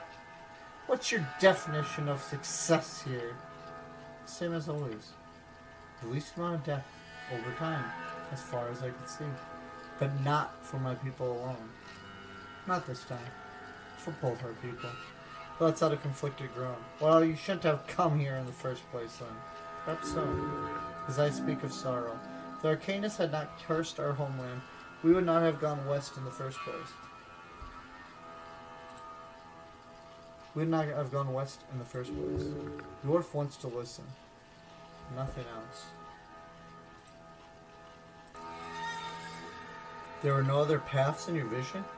No, there were many. All of them ending in the near guaranteed destruction of my people. You ask me what you are, Sneal? Let me tell you. He walks forward towards your goblin companion. You are something entirely new. The goblin's expression goes from angry to despondent as he stares at the dead god's approach. You can never be goblin. You can never be human. You in this mess because of me and my evil actions. The old man throws up his hands into the air, reaching for the stars. So hate me. Curse me. Then go be a leader for your people. He lowers his arms and gives him a determined frown. They need you, Sneal, for the new era and beyond. Make something that hasn't been seen before. Something new. Something better. Apprehensive and confused, the goblin turns away. I don't exactly have a choice here. There's always a choice, Yorf says while locking eyes with you. Some paths are just riskier than others. The goblin clicks his tongue. He glances at the god and mutters, something new. You hear the anger and fear in his voice. Divine calling. To have a god tell you to push for leadership. A holy message. Tolkien would likely tell you to take the gamble. If you ever meet him, be sure to ask. The old god laughs. Goblin looks on with a complicated expression on his face. Conflict dancing in the shadows of his mind. Rage and confusion. I'll think about yours. A difficult exchange. The son need not dig the trenches of the father.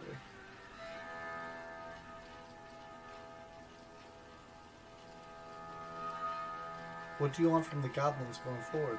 Me? He smiles. Look, they have no say in any of them. The goblins should never forgive you. Good! There's a difference between acceptance and forgiveness. We may accept a man's weakness and see his place in the world. But if he makes a conscientious decision to hurt you, if he places that intent in the world, that evil will forever mark him. And all you can do is accept that evil as part of him. Or push him away. Forgiveness is weakness. Acceptance is truth. Turn back to Sneal. You really... He stops himself from speaking at first and says, you really fucked up that assimilation. No. If there's one thing I will apologize for, it is that. I am sorry. I was always terrible at stagecraft. Sneal shows the same face he's shown you so many times since you met him in the underground garden. To be ruled by evil or incompetence. Sometimes a mixture of both, I'm afraid. You can always do better. Agreed. Not me, though, since I'm dead. But you? You will see what string you two will walk on. But if it is of any comfort around this incompetent government, I can assure you, Sneal. He gives the goblin a meager glance. Lady Sageleaf is the one who truly changed the odds. Sneal meets his eyes. Hope. I never expected it from someone like her. Alas, there are many things I did not see coming. If anything, your instincts are clearly a dowsing rod of their own. Now, he looks up at the floating angel. Behind her, a sea of stars. Enter. Yorth. She grips her sword as if ready to pull it at any moment, her many eyes spinning faster. Her voice cuts off, leaving silence in the void. She cannot find the words. His greatness overwhelms her. I do not want your service, Ector. I've told you this before. His voice is soft and full of heartbreak. A rejection? No. He wants better of her. An oath will not bind you to the earth. Nothing can. Nothing. She lifts her chin, her arms in a salutation. You have done so much for me, but there's something far more. I am lost. The intense telepathic words echo in your minds. You see Yorth almost jolt, his head held high to meet the floating porcelain specter before him. I am lost upon this world. No honorable power, no avatar of goodness, no greatness of the choir.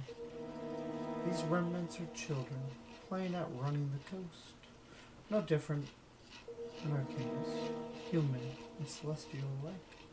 Even ancients have gone mad or faded, and you showed me there was a better way, you fool. Your god shows nothing but empathy on his expression as she spits the insult into his mind. You absolute buffoon. You crunky Samarta Nuku. He smiles. I deserve that moment. I did not expect to fade so soon. I should have prepared more. But don't think for a second I haven't seen you. You dive into Yorthgard's work to fill the void in your heart. Deep sadness falls upon his face. My dear girl, a term of endearment. Look to your angel companion, then back to your god. He holds out his hands. You need to get involved in politics. Kurwa. You catch a glimpse of Sneal, his expression sharing exactly your own disorientation at watching these two beings bicker. The nihilism is not what you need. You are an era-spanning warrior, a lady of Norvik, an angel beyond the grasp of the Horde.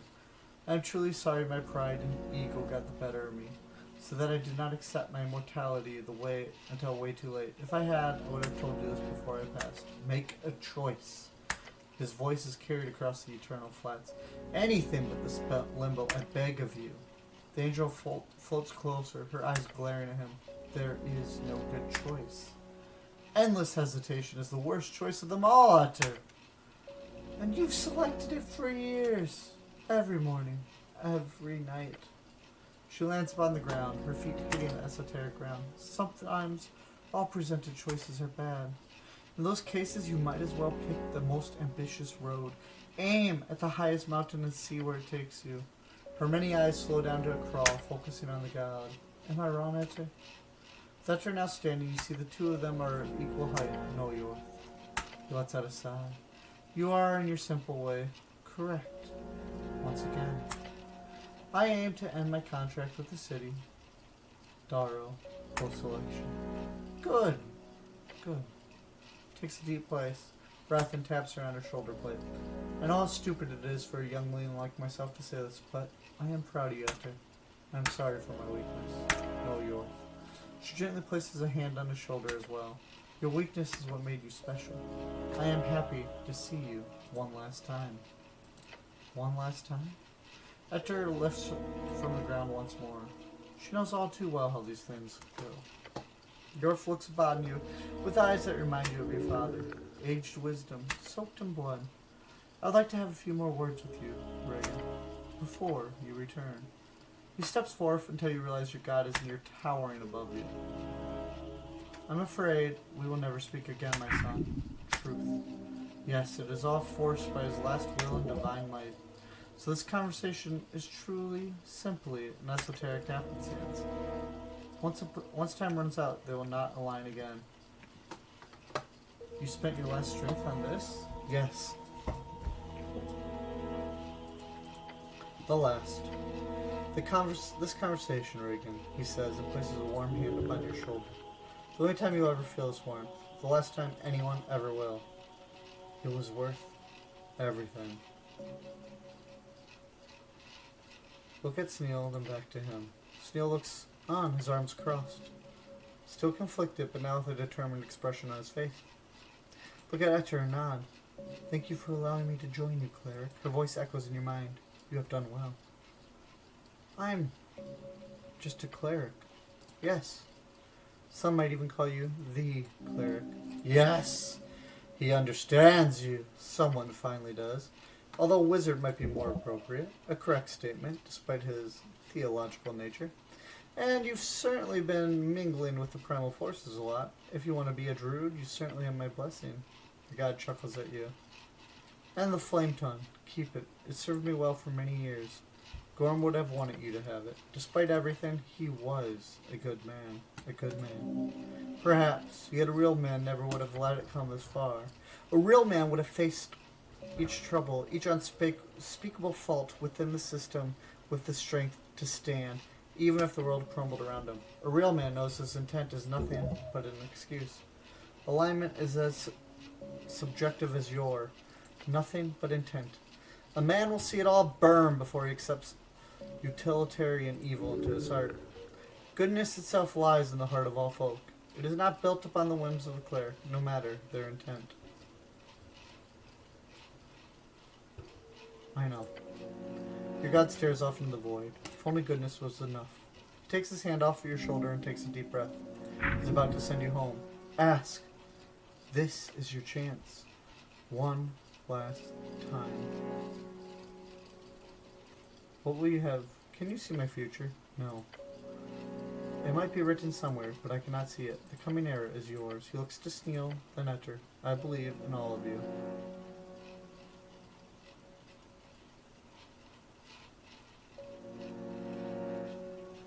What do I want to do? Accept him. I don't fully. Don't say anything. Seems like the most neutral option. Okay, I'm gonna go to the bathroom and think on this and be right back. Okay, I'm back. I feel like I've kind of rejected being religious in this playthrough. I'm trying to think through what my Asgelist, strength-driven guy would do. And every time he's rejected the systems for the way that they were, fighting for change. I'm not saying that he doesn't pray anymore. I know, it's good. But I am but a channel for greater things at this point. You will carry skepticism in your heart in the face of gods and ideologues. That will serve you well, I believe. He scratches his beard. I'll tell you one thing, though. Do you remember your prayer, Reagan? The one you always repeated to me at the end of hard days? You remember every prayer? Not from all. It's mostly noises, you can imagine. Interesting. As a channel for a greater power, you must pick up on all of it. Yours, however, it was such a simple prayer. That's what stuck with me. One thing you asked of me all throughout your life. Never changed. Not once. Your goblin companion follows this conversation intently, yet he says nothing. Right, that. He smiles. I do not promise things lightly, but I can promise you this, my son. There is a string to follow. One where your prayer is answered. I swear to you. Your father is proud of you. For the man you have become. For the man you will be. My lord. Yorf leans in and says softly, you're not alone. He takes a step back, his eyes shimmering in the faint glow. He looks down to the water. It is time. The election has begun. What? Right now? Right now. A funny timing, isn't it? Wait, now as in now? It's already shit. I've got so much work to do. Your god holds up a hand. No worries, Neil. I believe Miss K has covered it all. She'll be glad to see you back there alive. Trust me. Ah, yeah, okay, good. He's flustered. Daro looks quite mad, however, he says to Etter. Good. I am looking forward to it. Of course you are. What will happen to you? Oh, I'll get a good rest. That's most of what I've done here for these 27 years. I wager the rest of my strange existence here will be just the same. The thing again? Who knows? I think we are ready. The god holds out a hand. From it, a white drop falls. Hits the esoteric water below. Whoa! Goodbye. Hold on. One more thing. You need to ask. My lord, before we go. Yes, my son? What should I vote in the election? You catch him by surprise. Such a question. Through the light, you see a smile appear upon his face. He laughs. Your god lets out a loud and boisterous laugh among the radiant powers of divinity. The Asgalis! They won't win, but every vote will help for the future. Leave the beyond.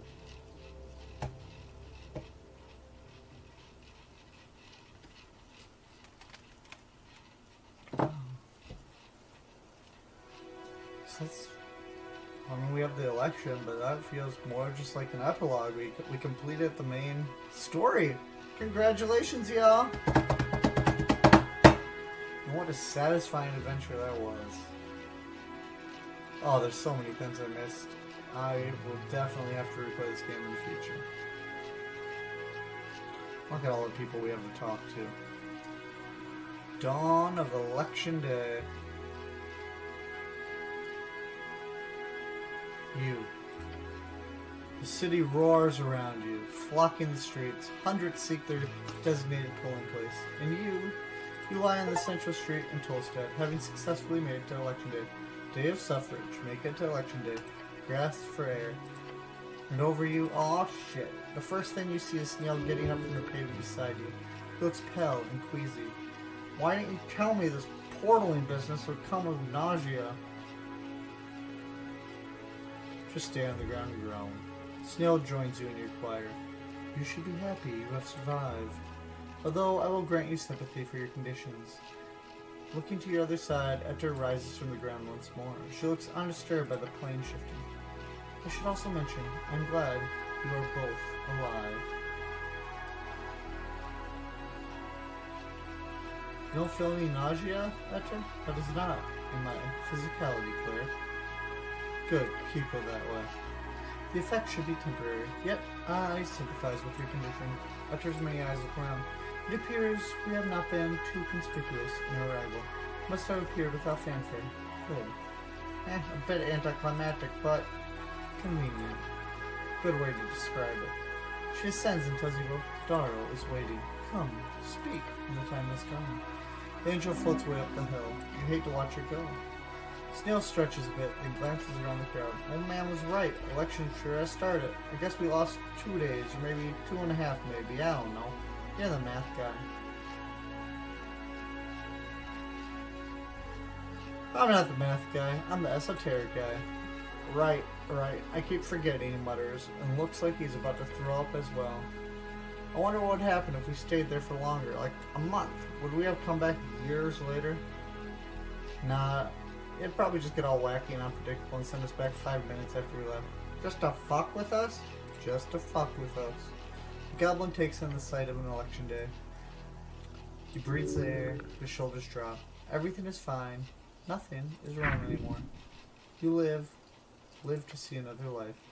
A relieved smile on his face. Get up from the ground. Right. Game plan. It's not that late in the day, so there's no rush to voting. They won't close the polls until 9 o'clock. First of all, we need to report this to Lady Sageleaf. Then I'm assuming you'll need to have a chat with Darrell. I still can't believe that you just stole that key from him and left. Get ready for the magistrate to be pissed, he says with a laugh. Should I tell people I met Yorth? He shrugs. Honestly, I don't think anyone would believe you. Or at the very least, not take me too seriously. But, you do you. Okay, let's go.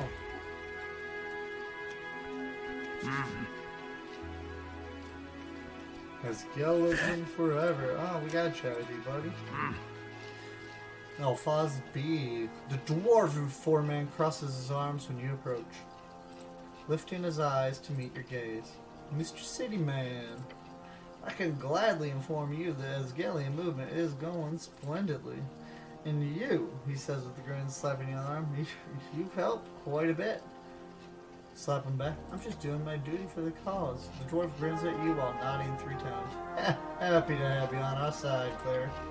In any case, we've got our duty to fulfill here in the last moments for a new, hopefully green dawn.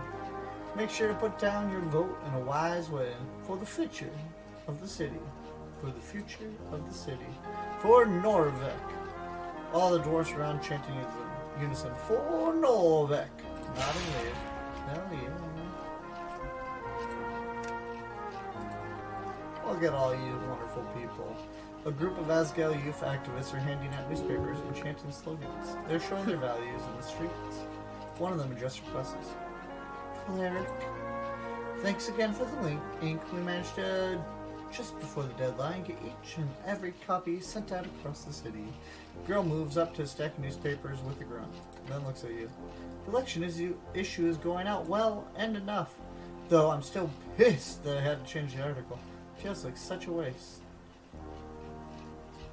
Safe move, you know it. Yeah, I know. That's what's pissing me off. We want to splash, to be noticed. Otherwise, it's just another minor sign. Don't be a better than I at this. Odessa, there's still good stuff in here. Her halfling friend mutters from the side. Yeah. I'm just saying, getting a reaction is good. That's exactly what the youth Asgales are all about. Confrontation, evaluation, intense debate. That's what Mirren always said. I mean, she still does, just as a for woman, and not as her boss. All of a sudden, she wobbles a bit on the spot, and her eyes grow dim. Modissa! Her dwarven friend grabs her in time and gives her some support as she gets steady. Oh, God, damn it. She swears and rubs her temples. Thank Zerba. Have you been drinking, citizen? What? No. It was a long night. Modissa didn't stop working until, well, we went here.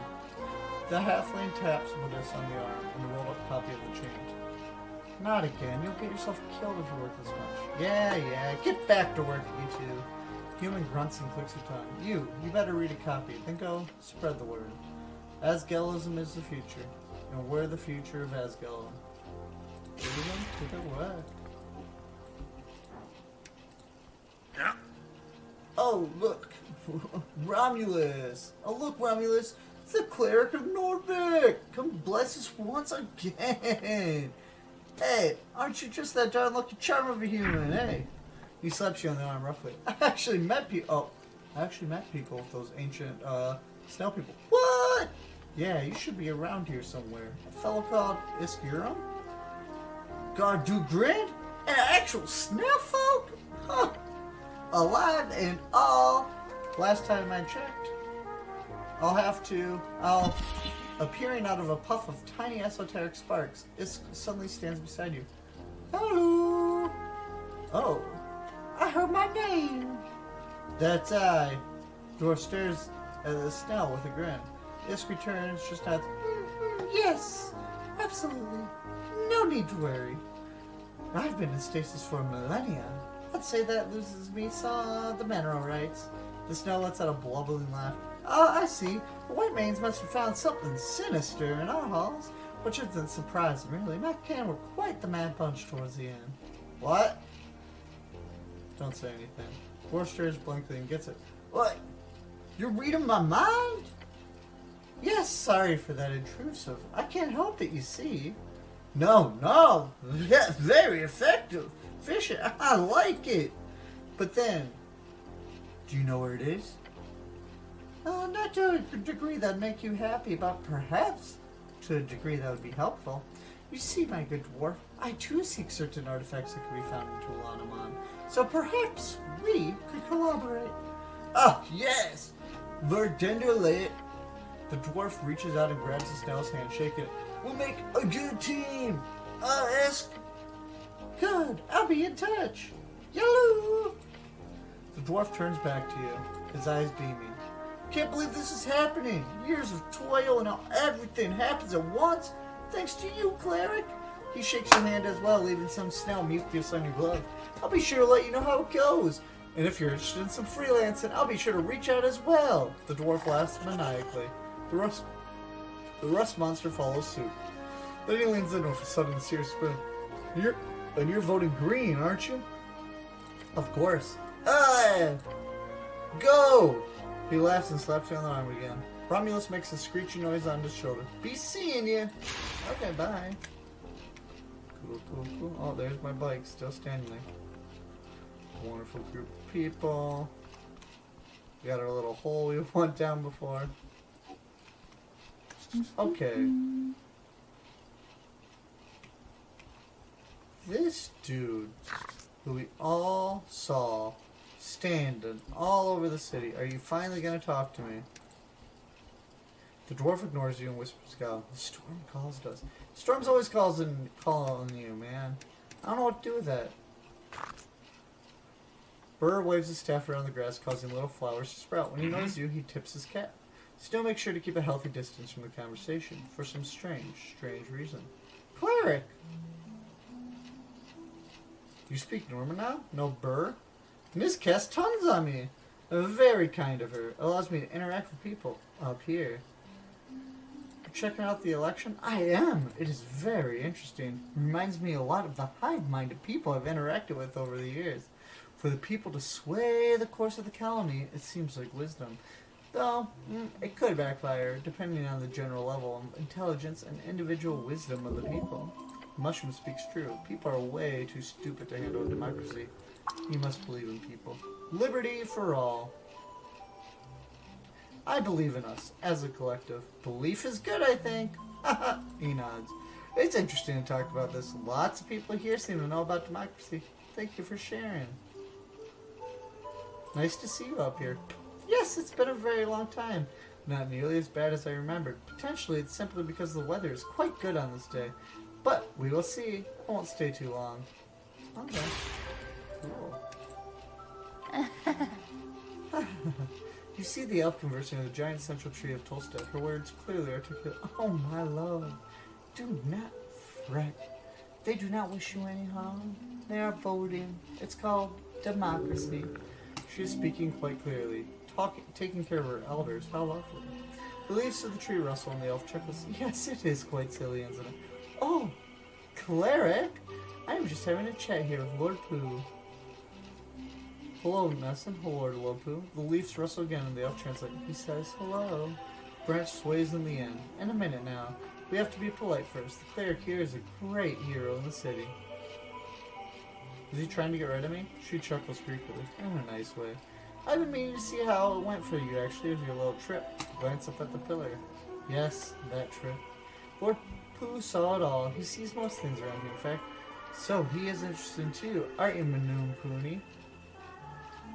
It was well. Almost died, but that's usually how it goes. With most things. Snail listens to your description intently. Interesting. Communion with the primal strings and a little Vatar makes it clear the disturbance at the tea shop has been calmed as well. You should feel proud, Claire. That is an accomplishment.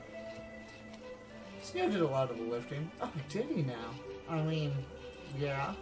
Maybe we should leave those two lovebirds to their actions. Penny mutters behind you. Stands quite a bit away as usual. Yes, perhaps we should. Although, first I should speak with you of a certain topic. Druidism, cleric. That is a true path to walk. That is folly. Do not listen to this primal balance idiocracy. What about it? There was no real foothold in Norvik, but we have a monthly meetups in various parks around the city. If you wish to partake in the next one, you have my official invitation. I'm not a druid. You cast primal magic, cleric. That's the only real requisite to call yourself one. Sure, I'd love to join. Nature's awesome. Wonderful. I'll be sure to get enough fika for all of us. Nod. We usually discuss primal incidents, how to keep our parks and below areas safe from expansion, and so on. I'm sure they'll be interested in hearing about the tea shop. Some people expressed concern over it was primal or elemental related. I'll be glad to see you there, Claire. I hope you two enjoy the selection day. You've earned it. She smiles. A good elf. Snail clears his throat and looks awkward. Time to go, Claire. Tell Lord Pooh thank you for the cachet. There's some good stuff in there. The tree rustles. He understands you. He tells you. You interpret the tree as telling you, this ugly flesh pile does not deserve my treasure. Pooh, you can't say that. She slaps the trunk. I apologize on his behalf. She leans in and whispers, I will calm him down. Sorry about this. Yeah, though I gotta say, really, what is your relationship with this tree? Fine, I'll admit it. I might be stringing him along a bit. Oh, yes. Nothing I'm too proud of. But some trees of the more viral variety tend to enjoy attention. Not the debaucherous kind, mind you. The kind of attention given by the heart. But if a 10-minute conversation a month gives an old tree his jitters, then who am I to deny him? That's cute, I think. Something like that. Perhaps he asks. Tree hugger. Learn the dark secret about Nessun and her tree. Okay. I'll leave you to it. Cool.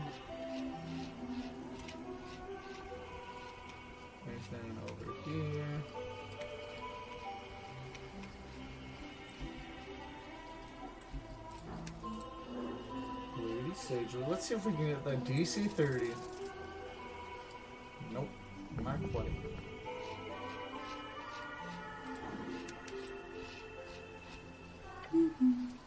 Miss Nearly. Nearly sits in the grass playing a tune carried on the long wind. She is so deeply into her performance she does not notice you approach. An interesting tune, not traditional, but still neat. She plucks at her strings, but they are connected to an esoteric music machine. An interesting way to make music. Esoteric music. How wonderful. Let's just let her play. Alright, I need to go feed my animals. I'll be back to finish up these conversations. Okay, let's go tell Lady Sageleaf everything. You approach the Goblin Chieftain, sitting on the grassy field by herself. You notice several eyes fall upon you from the bodyguard station across the sea. They are ready to attack you at a glance. She is enjoying the sun. The dragon. She doesn't look so intimidating sitting out here. So you do leave your throne at times. She squints at you before closing her eyes again. Neil? Yes, my lady? Report. How did it go? The necklace of fireball was used accidentally in the tea shop. It was meant to go off underneath the temple on election day. Right now, in fact. She leans forward in her seat and glances at her servant. Lord Gorm and the Beyond wish to use these deaths to bring back his god from the dead. She stares at him. You know, Yorth? I got that part. Yeah, so, Lord Gollum was dealt with, and he is confirmed dead. Real dead, like, dematerialized. She glances at you, the Beckett stuff. I see. So the threat was neutralized. There should be no ongoing repercussions. The dragon clicks her tongue. I want more details, later. But, good. Well done. She turns to you with a slight smile. You as well, cleric. The service you performed here is more than I ever expected. You are honorable. Right. That should be it then. There was that chat with Yorth. Right. Lady Sagely flicks away twice before raising her eyebrows and scared. Excuse me, did you say Yorth? You'll handle that one. Yes, Yorth lives in the space between. He's dead, but his spirit acts as a channel for magic. He's just there? Yeah. Or rather, he used his last strength to reach out this time. We had a nice conversation, a good talk. She points a finger towards me. I want a full report on this later. Of course, Lady Sagely. Then the Goblin Chieftain grumbles to herself. Esoteric bullshit. Agreed. Oh yes. She groans. It's good to have you back. I'm at the very least glad you did not get stuck out there in the void. And you, Snail, I'm very, very happy you made it out alive. You're my best runner after all. My lady. He bows. He loves her. He is honorable. Bow your head and leave. Ooh. Oh, we never did get Mage Hand. I wonder where I get that from. Hey, it's the dude who hates me. Human. Goblin. Raz glares at you from beneath that hood, then puts down his pipe with a scowl. I'm looking forward to the day all your human filth are wiped out for good. I can promise you, it's not far away. When the folklore begins. Why are you so mean? I'm just saying what everyone's thinking. Nobody likes humans. You should all just die. Your opinion is valid. Great discourse. The companion laughs at your comment. Raz looks away and grumbles to himself. I think he's upset, you know? Yeah, us goblins are so sensitive, you know? Fuck you! Fuck you. Inane. I should even be. Free drinks, sponsored by the Ascania Trading Co. Well, that sounds like bribery to me. Oh, we can't talk to the Griffin? How lame. Whoa, dude, you're just up here? Where are your rats? Oh, there are the rats. Oh, let's talk with you, buddy. What? I never realized you could go all the way back here. Holy shit, that's cool. You spot a familiar skull perched on the crumbling edge of an ancient snow tower overlooking the river.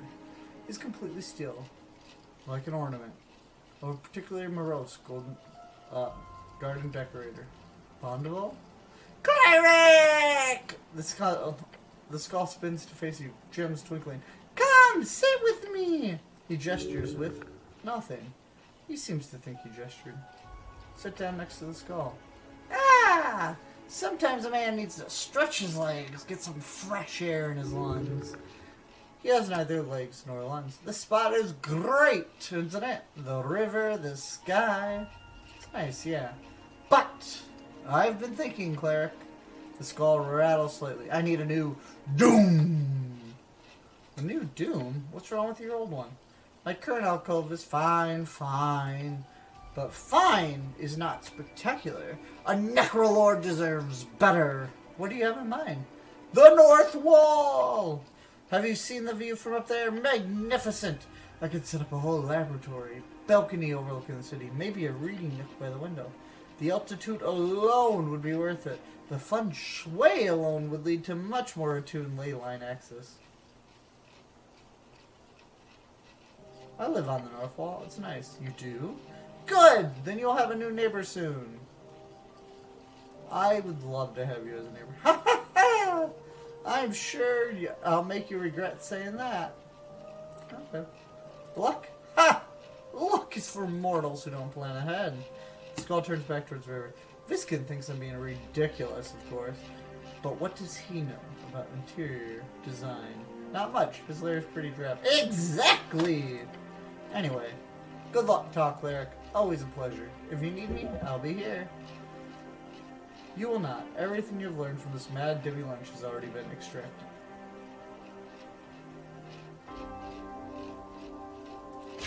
See you around. Let's go chat with our wonderful rat friends. As we slowly guide ourselves down the path so we don't lose our balance. You approach the 5 happy rats in a circle. Joyful squeaking fills your air. Cute. Gain warfare. Little ones. They're honorable rats.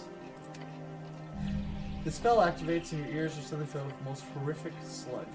Political bickerings. Are you a fool? Squeaks the red rat. Her tiny whiskers quivering with righteous fury. The blessed teachings of your demand human supremacy. These streets belong to the children of Norvik, not some mongrel coalition of a good little rat. Oh, spare us! The dead god propaganda, interrupts the yellow rat, rubbing her palms together. What this city needs is economic freedom! Join the Free Cities Trade Network and watch prosperity flow like grain through broken silo. Democracy. Commerce. Liberty! Liberty! The green rat practically foams as was a liberty to exploit the working rodent. Your free trade is simply slavery with extra steps. The Workers' Party demands fair wages for every creature rodent, even the oppressed sewer newts. Radical, but well thought. Please! Please! Can we all just get along? I mean, we're all rats here. Surely there's common ground. Such a pussy. Don't be a pussy, the red rat hisses back. The black rat then lets out a voice like grinding millstones. Let us find no common ground in the ashes of your pathetic ideologies. When the great burning comes, all your politics will matter not. The agricultural collective understood this as they feasted upon the grain before they sold their souls to the green fool's workers' paradise. The agricultural party was crypto fascists, snaps the green rat. We absorbed the few decent policies and discarded their reactionary crypto fascists. Red rat's eyes bulge.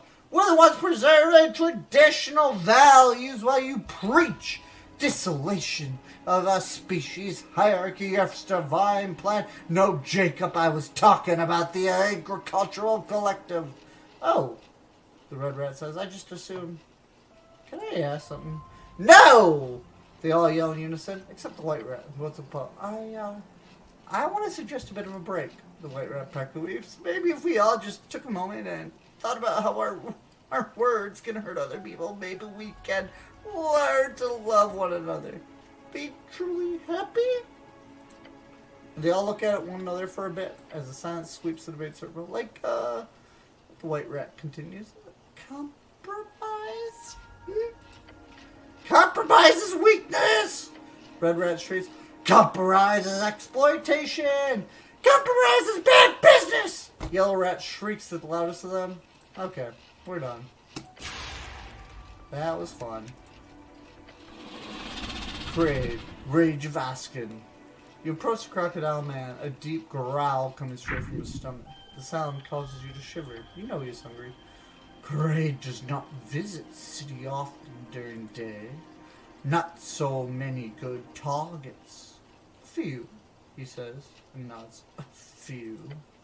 Crade hungers. Relax, Crocodilius. Relax. Crade is very relaxed, human. The monster shrugs. For now, the hunt has sadly ceased. This election is not Crade's time to shine. So you're just hanging about?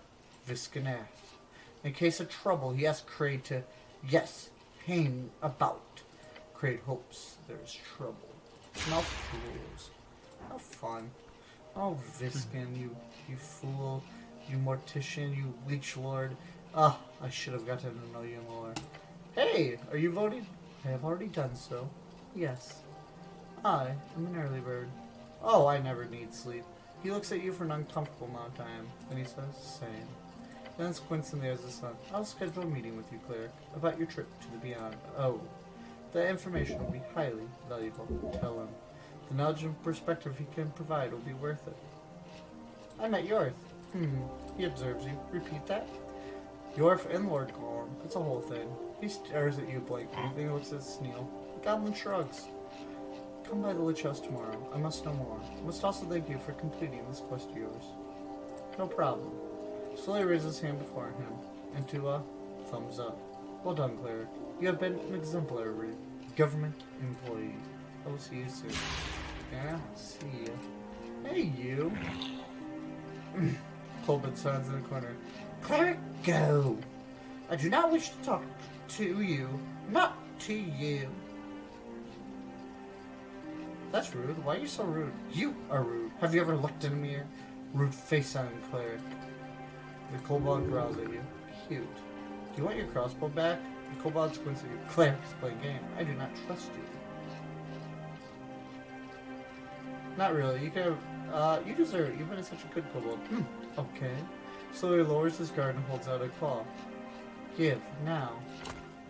Hand him the light crossbow. He snatches it from your hands the second you hold it out. It is back.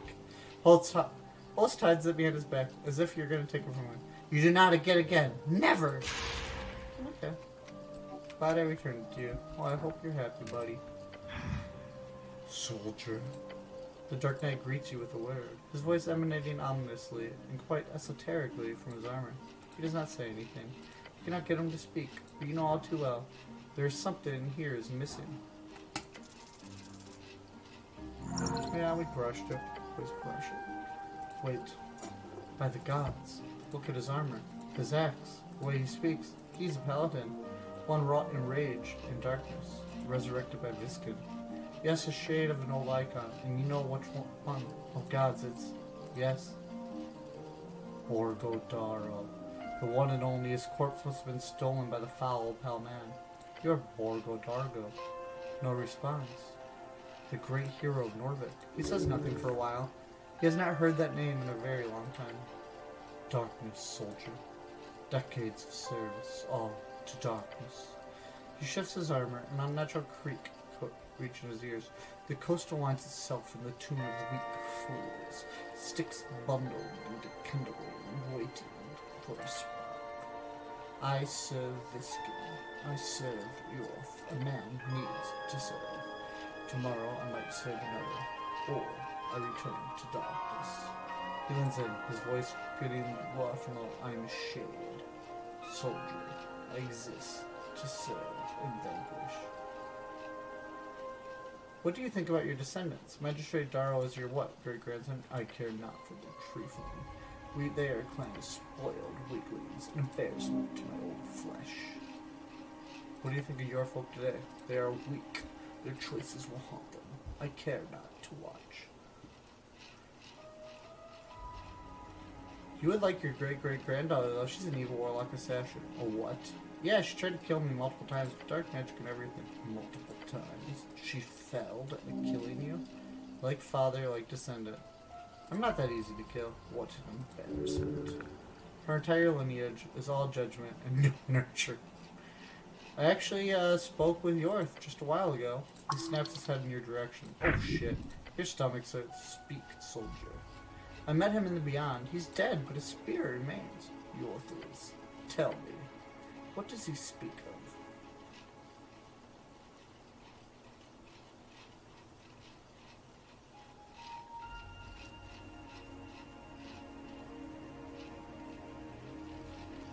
Calls himself a hypocrite who chose genocide to avoid risk. He asked me if a man should look after his own tribe above all else. A dead man drowning in thoughts in the darkness. The dark night grinds his gonsley. When I learned he faded, I did not mourn, for he led this city into ruin. Yorth was a fool. Yorth was meek. That is why he failed. Meek? No, sorry. Not meek. Heretical language from the shade of a man.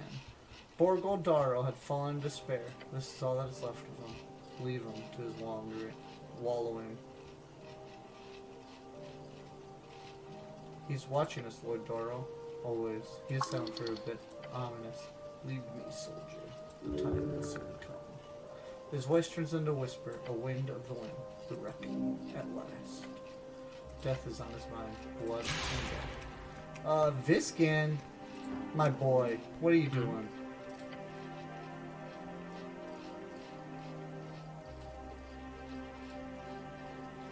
I wasn't even considering you originally. Good. Okay, well, I was hoping we could just talk to you about your little dude.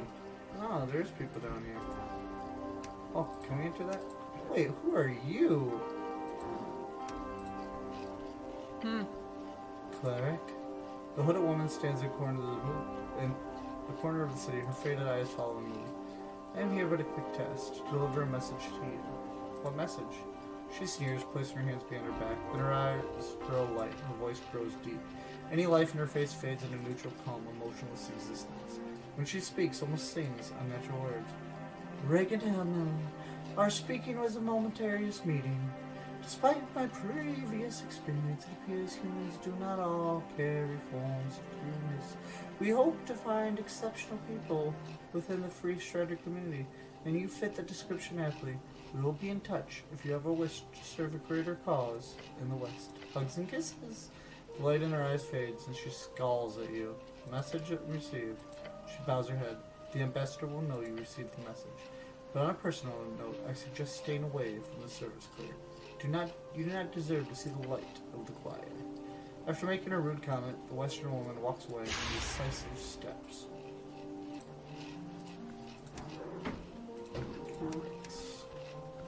Hey. You see Rick standing outside the tavern, the stone table before her covered in papers. Oh, why if it isn't the cleric? Hello, Rix. She stretches up the side. My goodness, such a lovely day, and here I am, busy as can be.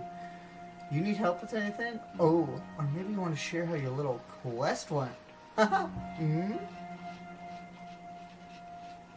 Have you voted? She lets out a dramatic, exasperated breath.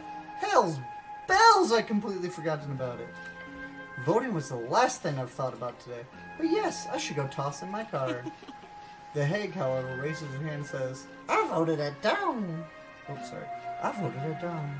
When they open. For the agriculturalists, of course. I like their manifesto. It's a bit too small business-minded for my presidents. But not bad. I'm gonna head inside. Oh, you can't. We're closed. Don't worry. I have a key. The fiend thinks for a second and snaps her fingers. Right. Olzus. Just don't go losing that key. Olzus isn't allowed to hand them out according to our contract. But I'm the one who has to pay to replace the locks. So don't go dying in some cave somewhere. It cost me a fortune. What if I died via total body disintegration? That's more okay, as long as the key went with you, but just forget I said anything. Here we go. Oh, can't even talk to the kitty. Kitty who was so judgmental earlier. Olzus! My Sphinx! Big party outside. Lots of people, yeah. She takes this wiggle one. I have a good feeling about this one. This ongoing change, it feels different. Might just be my superstition, or perhaps all these people I share my lair with these days, but I like this era. It's interesting. Sphinx put down her barrel, or maybe it's the wine talking, she says with a mysterious smile. I agree, it's a good feeling era. You've only lived for 30-something years, human. Wait until you've lived through 3 eras. Then you can comment. I'm 27, actually. Oh, interesting. She sips on wine. As old as the era, huh? How prophetic. Not shrug. Anyway, how did your little planeswalk go? Went great. Good to hear. I figured that emerald would work wonders. Been a while since I handed out a key like that. Anywho, how did it go? I solved the mystery of the tea shop. How wonderful! Everyone must be so proud of you. I'm just happy you survived. Going out beyond isn't exactly the safest hobby. She finishes her barrel wine and lets us say, what a lovely day. I think I'll have another. I'm in a very good mood today. Did Iskjorm come by to see you? The snail? Oh, yes. Haven't seen one of those in eras. Literally. You came by here? You did. We had a lovely little chat. That's nice. She laughs. Sound like you wished very much to revisit me in the future. I'm looking forward to that. See you around, Olzus. Cool. Just little check-ins are nice, people. Seeing where they're at. Okay, so that's most of... Oh, the fisherman. The fisherman we talked to one time in the entire game. What do you got to say to me, buddy? The merman landlord is fishing in the river, as per usual. He acknowledges your presence with a grunt. Grunt back. He grunts again. Hey, remember that rock you caught? Yeah? Just after you left, I got an actual catch. A big one. He holds out his thick arms to show you. 7 foot. Thick. Got one hell of a dinner that night. Good job. I'm assuming you're dragging up that rock must have called it forth. Something in my gut tells me that, so thank you for that. He grunts neutrally. Grunt and leave. He does not want to hear more about the esoteric pucker. Oh, we can't even go that way. Oh. How joyous. Where are you? Oh, yeah. So you're the person we bought everything from?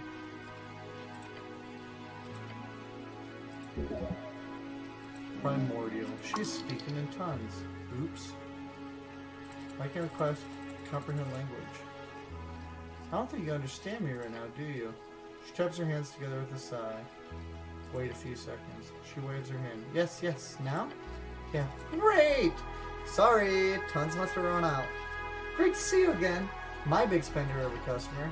Thanks to you, my supply is entirely dry now. The last wares went to some election joyers here. How much did you spend? You're welcome. I am! She bows her head to the ground. Thank you very much for your patronage, my dear warrior. Enjoy your time in Narvik. Cool. Oh, that's fun that the game acknowledged that I bought everything. By golly, what a beautiful day for an election. It sure is. He gives you a thumbs up with a goofy grin on his face. He then glances at you nervously. Just don't get punched. Just don't punch me again, you hear? It's payback. It's been paid. We're cool. Right. Cool. He lifts his chin. I've been president over a dozen first elections across the coast of my lifetime. I've seen the populace embrace free trade ideal, free trade, democracy, prosperity, liberty for all. How does Norvik compare? It's quite the unique beast, I'll tell you. Freestriderism is built on such a core concept of freedom that it overcomes cultural barriers with ease, you see. But here in Norvik, it's even grander than usual. It's like a powder keg, just waiting to pop off into the most wonderful cacophony of prosperity. Maybe powder keg is a poor choice of simile, but still. Yeah, it is. He looks up towards the pillar in his eyes. So yeah, anyway, did you ever catch that smoking invisible man I mentioned? I solved it. It's fine now. Wonderful. Oh, I'm so very glad you survived beyond at last. Wouldn't be too happy knowing I'd accidentally sent a cleric to his death. He lets out an awkward laugh. Laugh even more awkwardly. Gives you a wide smile. I'll be sticking around for a few more days, so we should speak more when there's time. But first, you should place your vote, good fellow. Alright, I need to do that. Yes, you do. For liberty! He exclaims and lets out a bellowing laugh. But seriously, we should talk more later. I'll find you. He winks. Cool. I'll talk to you later. Whoa, look how tall this dude is. How come we can't talk to him? Seriously, a lot of these like NPCs can't even interact with folks. So cool. I don't think they spent enough time just admiring the different details that they put in. Anyways. Cleric. Isn't it a lovely day for an election? Sure is. Takes in there. Years of effort. All for this. The revolution aims at the liberty of all folk living around the coast, and if recent polls are to be believed, it appears we succeeded in that goal for Norvik. Let's wait until we see the results. A wise statement. From what I hear, Free Striders will most likely form a coalition with the Nationalists, bonded through compromise and prosperity for all. It's beautiful to see. The coalition, without the Asgelis, of course.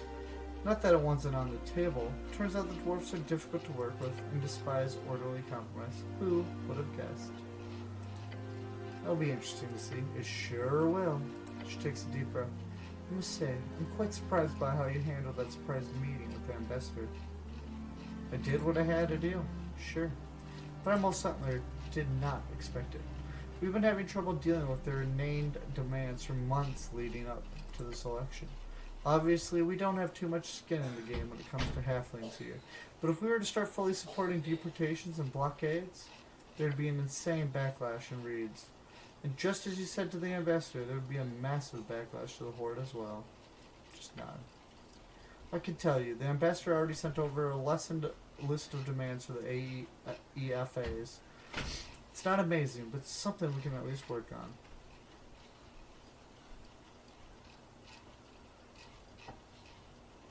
You should stop working with them. They will crush Free Striders. And the orc nods at... Wait, no. Wait.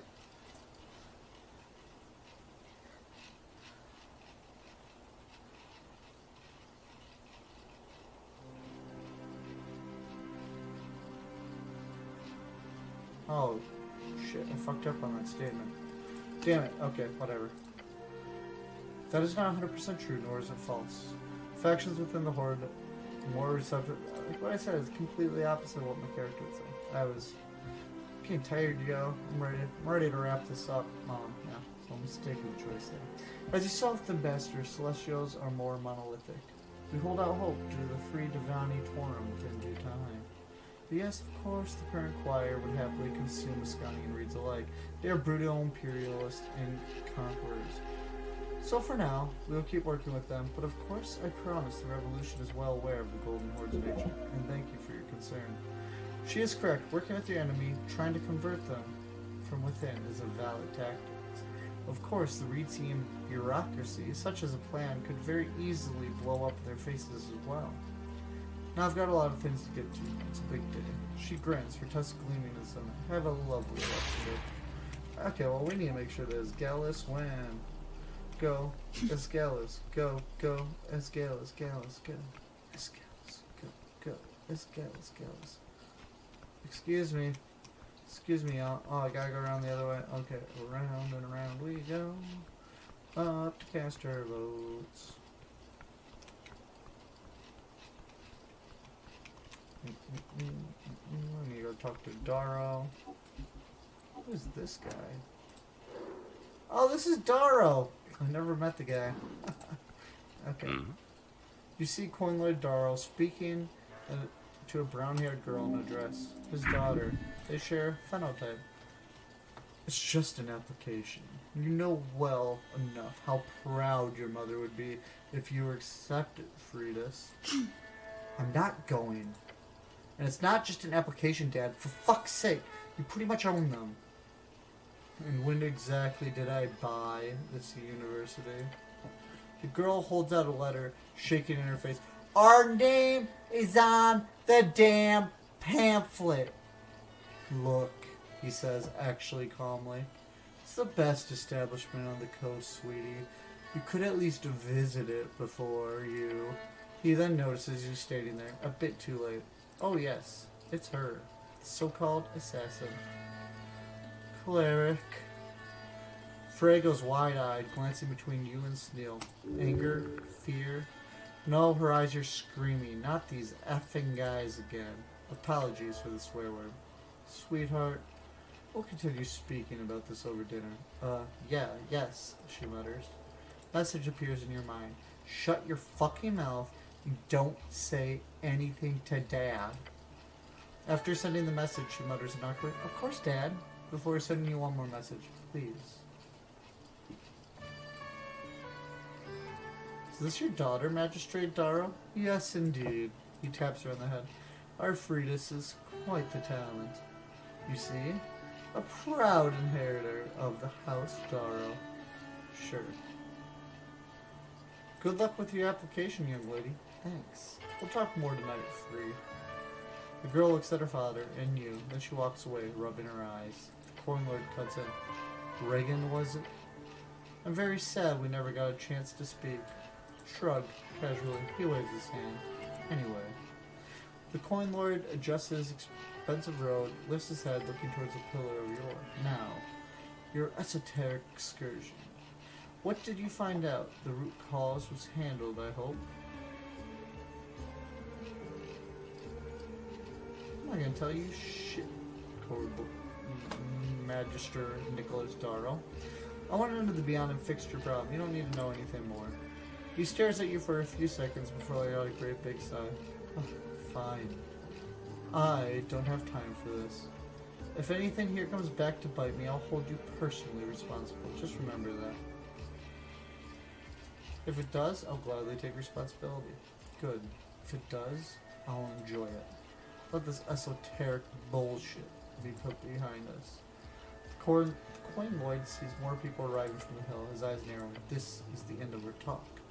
As you might imagine, I'm quite busy on a day like this. He starts walking away towards the crowd. Be wise, be vigilant, cleric. His words come across more as a threat than advice, to be honest. As he disappears up Tolstead, Snell lets out a groan. What an asshole. A massive, sneaky asshole. The biggest on Tolstead. Absolutely enormous. Gaping, if you will.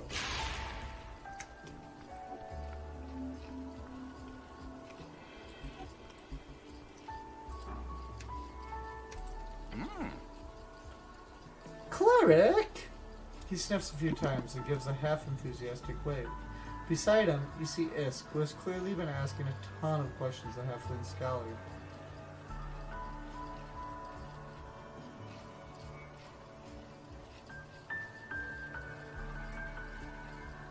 So you've met Iskarum? I have! Heard you had a hand in letting him out of that stasis. Extremely fucking interested! Thank you for the kind description, my good halfling. You are fucking interesting as well.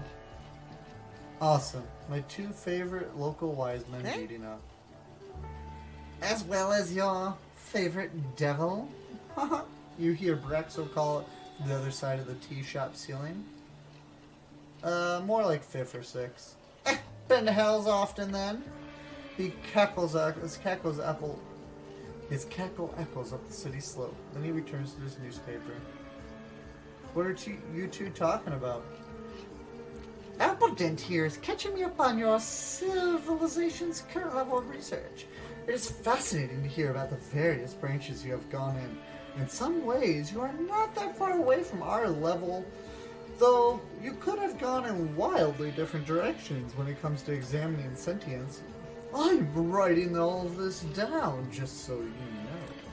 And I'll gladly get as much research content from you as possible if you have anything with you mentally or physically.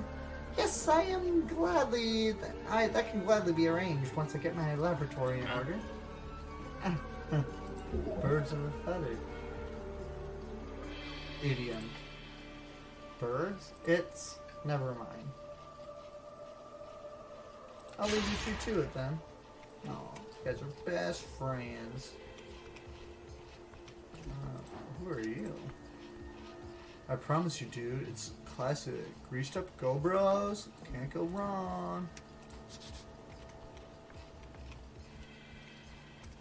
Hey, it's my favorite angel. As you approach the angel, she turns to face you in the air, her glorious, radiant aura enveloping your soul. Neil gives her a nod. I'll be over there if you need me. And he scurries away. Ichter turns her face, facing your general direction. The crowds are filling the streets. Voices cast for the future. Among all mortal behavior, it is this I treasure the most.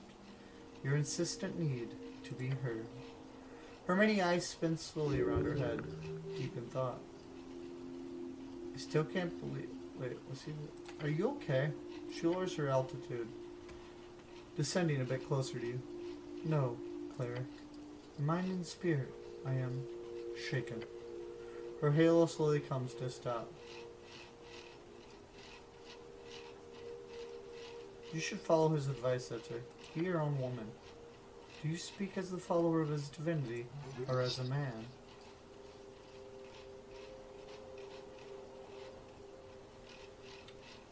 I'm always his servant, but in this case, I believe his words as nothing but the pleas from someone else who cares for you. Nothing else. She nods. I will take his words as what they are. A suggestion.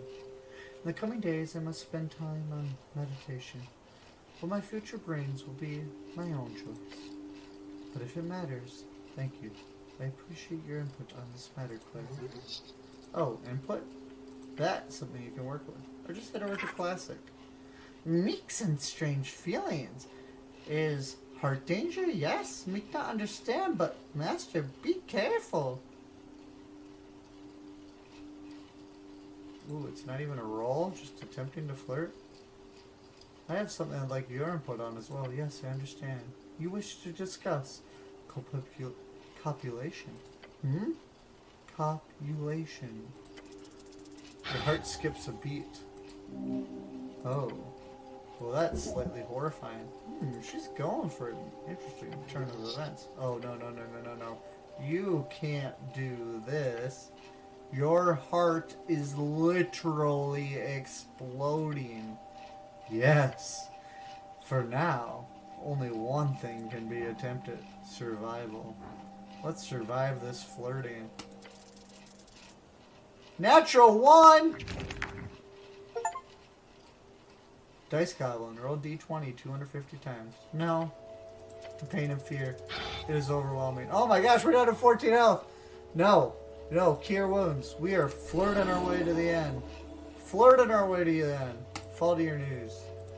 Oh, Claire. Are you alright? Do you know what copulation means? Of course, Claire. It is pair bonding. What you humans call dating. Ah. Is it not that? Her voice enters your mind in a wave. No, Enter, it's not. Suddenly your halo freezes in the air. It appears I've made an error. I apologize for this, Claire. It shall not be repeated.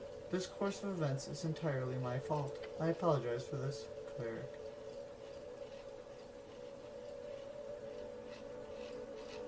Just blurt out. A date! A date. You just said that? Oh no. Think before you speak. I had not thought of that. Her eyes begin to spin faster. On this day, I have chosen to act human.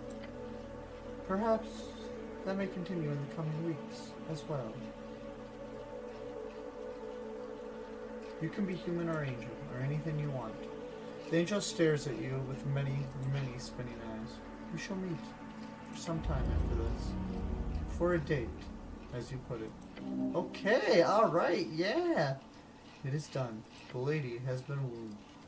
Once this is over, that is. The angel floats gently before you, a faint smile appearing on her porcelain face. She is opening up to you. It is a wonderful feeling.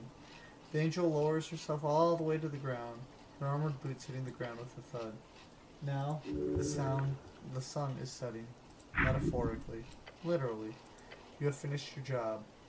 I am considering a path. What will be yours? What do you mean? What will you do once this city changes? Once the election reshapes its foundations? Oh gods, I hadn't thought of that. Her halo floats close to your helmet. She gives you time to think. I will be a cleric of Norvik. Nothing else. Stand by your ideals then.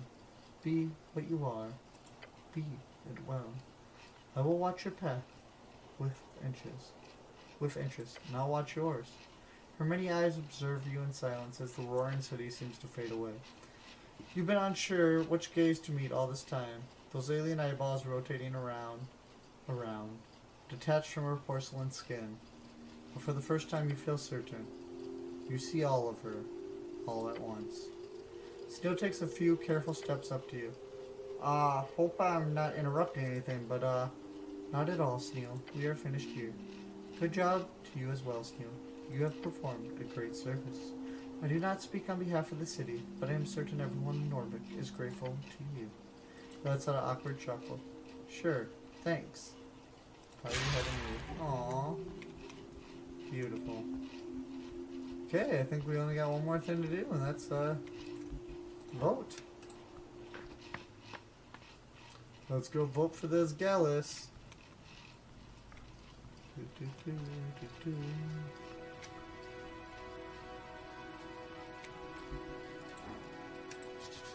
He's first in line. A few people remain in the queue.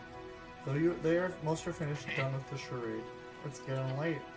The companion looks around the chamber. The faint yellow light filling every corner. Light into darkness on the day of suffrage. Might be time to cast your vote, eh? He's gonna miss this. It's been one hell of a quest. A challenge for any mortal, but not for you. The goblin gives you a tired smile. Yeah, I've talked to enough people. Let's wait in line. Well, that's it then. A bit of a wait, and then it's done. Exhaustion. His words drip with it. Quest complete. Bet you're real happy about that, you adventure junkie. Snail grabs one of the fence poles nearby, leaning his body weight upon it. How are you holding up, by the way? We've been moving constantly, every waking hour for a long time now. To just stand there like that, Jesus, I feel like I'm getting feeble-minded. There's strength in these here bones.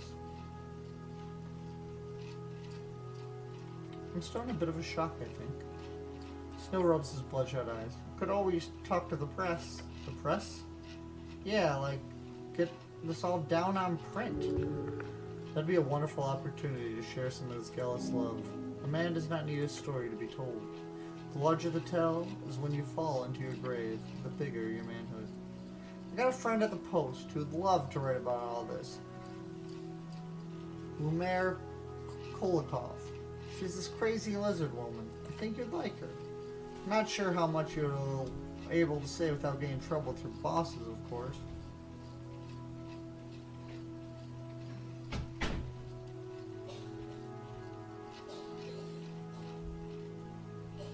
Could be fun, maybe. Something to think about. But that's for tomorrow, our next week, our next month. Who knows how the city will look by then. There'll be a great seismic shift. How hollow it will all feel afterwards. More importantly, will Sneal be okay? Will those people make it through this change? Will you be alright? I'll be fine. Nonchalant shrug. with a hint of uncertainty. I've helped build one hell of an institution here. We'll make it through, no matter who's running the show. The HWBT will survive. I am sure of that. Like hardy insects. I think you're right. You've got some spunk in you. Sure. We've got spunk. Goblin grins. Now you? You, on the other hand. What about me? Well, what's your plan? You'll be the hero the city needs, no matter the cost. You will serve, bend over, pray for mercy. You will live. You will be the most powerful spellcaster on the coast. In time, of course. You'll make the city a utopia for all. You'll figure it out as you go along. That'll work great. Still gives you a moment to think. He's actually interested. I'm gonna be the best cleric I can. Shoots you a wicked grin. I'm sure you already are. As you keep talking, the chamber appears to grow ever thinner in folk. You only have a few minutes left before it's time. You know I gotta ask about your political opinions. The goblin sighs. Clear your throat. Yeah? Hit me. What are you voting for in the election, citizen? That's private. He wants to have a piece of it to himself. He fears. Come on, after everything we've been through, still private. Let's out a hearty scoff. I'll tell you this much, though. It won't be the Free Striders. Good choice. I'm not sure how healthy an anti-stance really is, but I'm sure they'll win in the end anyhow. They always seem to do just that. You're green, I assume? Precisely.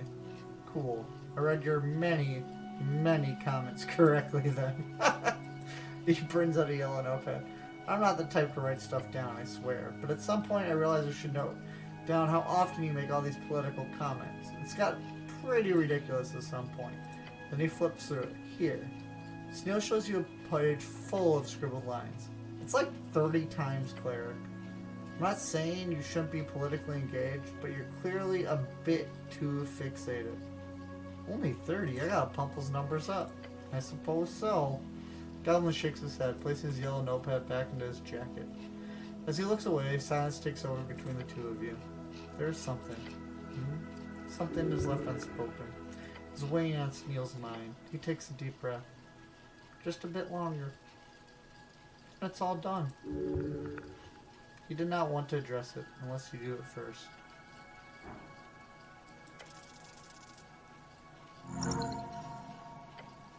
Sneal is a good person. He's a goblin. You have seen some great integrity within him.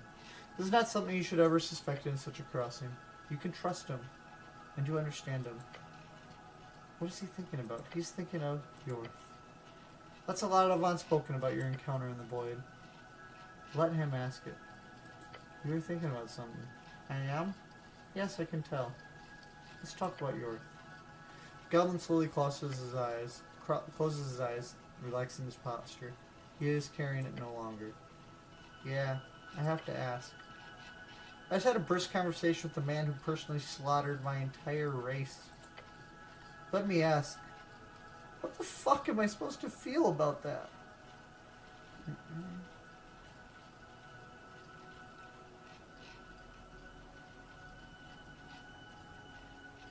Rage and confusion. Since you're putting it so concisely, Snail lets his face fall into palms. His brow furrows into scrunched mess as he adjusts his jacket. I don't know. Part of me hates that he got to me at all. What do you mean? I should have shot him with the sling for what he's done, but something about that look in his eyes, I won't expect that look in the eyes of someone with that kind of power. Who had that kind of power. That he knew from the start that it was all just some gamble. I don't even know how to even process this. And that's how these gods went about it? Following divine visions of whatever successful die roll had the greatest chance of success? It's insane.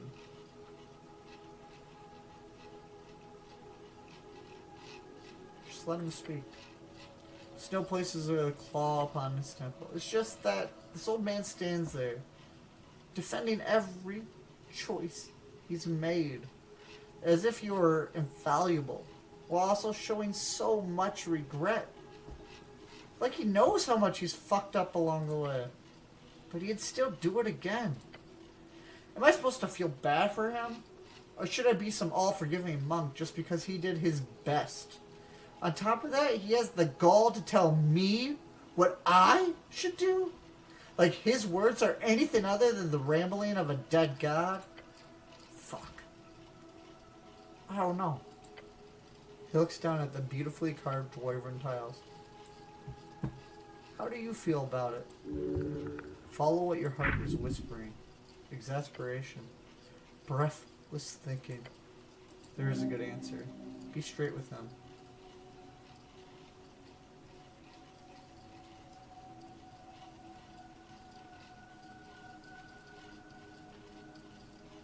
He was just a man endowed with divine spark. Treat him like any other human, and you will see the truth. Goblin looks up. Alright. Alright. I can do that. The goblin's eyes are full of contemplation. He will think about this conversation as much as he will about the one with your god. He's not so bad, after everything. A goblin with a good spirit might be exactly what the city needs. His tiny mind catches up quicker than you anticipated. In time, you will understand it. He might seek more knowledge from you then. I did it! The dwarf at the front of the queue yells, his voice echoing out into the now almost empty temple chamber. I finally voted. I actually did it! He steps back from the ballot box, wiping sweat from his brow. The dwarf turns to look out over the chamber, tears streaming from his bloodshot eyes. I didn't think it would be so difficult. At least you got one guy who cares as much about politics as you. With the gentleman done, you see nothing now. Nothing standing between you and your voice. Save your city. Now. Such a waste of time. It's time.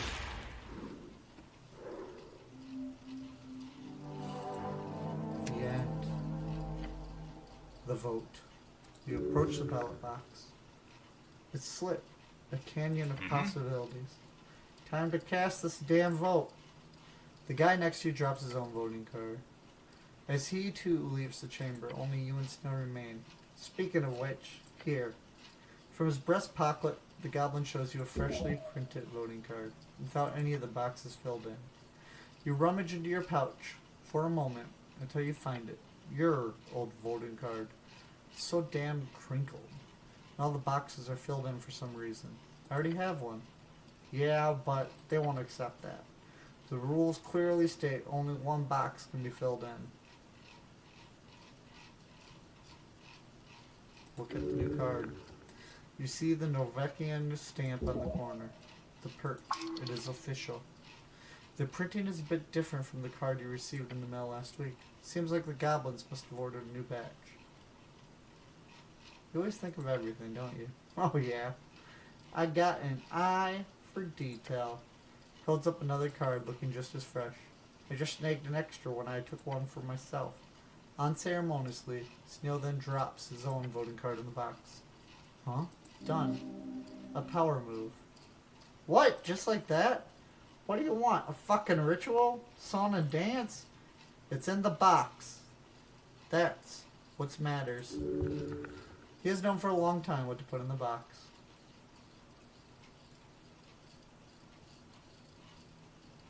I think I'm just nervous since this means... Yeah. Snail steps aside. Your turn, cleric. The ballot box looms, its shadow ominous, emanating an uncertain future. A fray of no return. Turning to leave, he instead looks back with a scrunched expression. Just gotta ask one more thing. The prayer. What? The prayer. The old man mentioned you would pray every night for one thing. It's been killing me. Gotta ask. What was it? Your heart falls onto the floor and meshes with the dwarven tiles. Huh. Yeah? The most closely guarded secret, only shared with your god. Does he deserve to hear it? It is an idiotic thing. He will surely enjoy hearing it. It's Snail crosses his arms. I would look out the window each night. I'd look out at the moon and the dark sky, then I would ask Yorf to give me one thing. Yeah? He leans in. What was it? Hold up a finger. One. Only one is enough.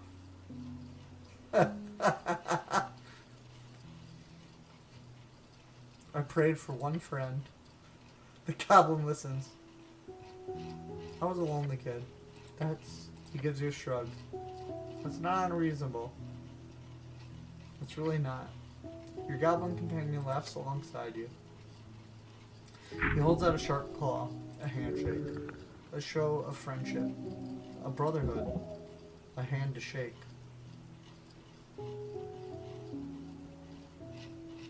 Shake it, firmly. You give him a firm handshake. He grins. Your brother in arms.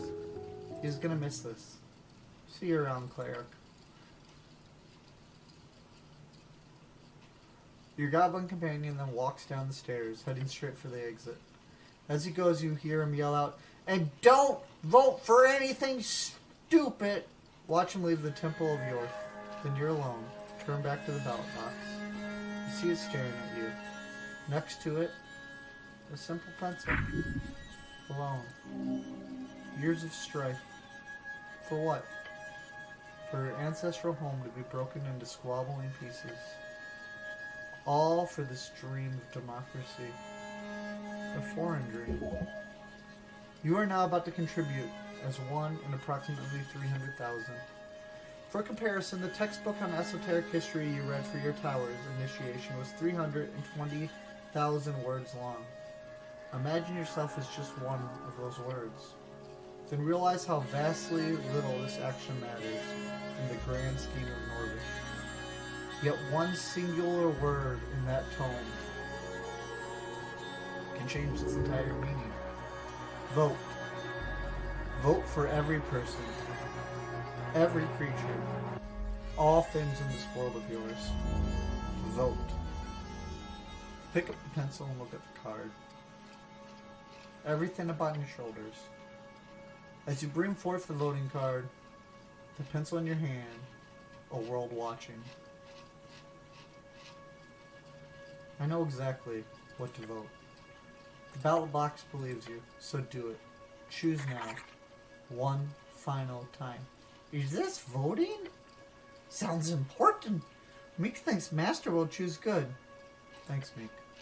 Yes! Big thanks to me. Your talking scarf morphs back into a non-talking scarf. The ballot box calls to you. You can delay it no longer. I'm gonna vote for...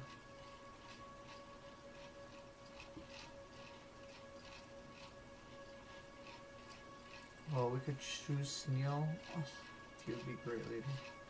But for now, I'm gonna vote for the Asgalis Workers' Party. You fill out the box with a heavy heart. For the ones who fall behind. For the ones who want to build an egalitarian dream. You are a good person. Hold up the voting card. You hold the card in your hand. The ballot box below. A symbol for everything you are. Everything you can be. Once you put this voting card inside the box, you have already made your choice. Now follow the string. 50% first election. Oh yeah, it did go up to 51% there. I don't think anything really does it. Just fluctuates.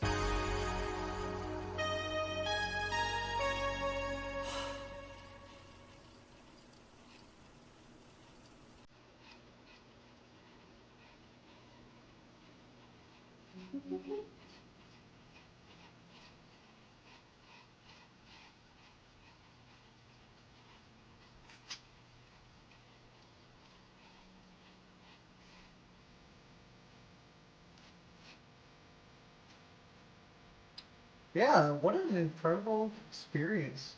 I was not expecting the ending to hit me so emotionally, but... Ooh, what a beat. But it did. The whole beautiful relationship between the player where you get a build, so many options and choices. Like, I truly thought you could do anything, say anything, but on top of so many different variables in my head. beautiful relationship with Theo. Such a pro democracy game. Felt like there's like no judging it. Really, any of it. It's kind of even some of the legal choices. Just open the choices you make.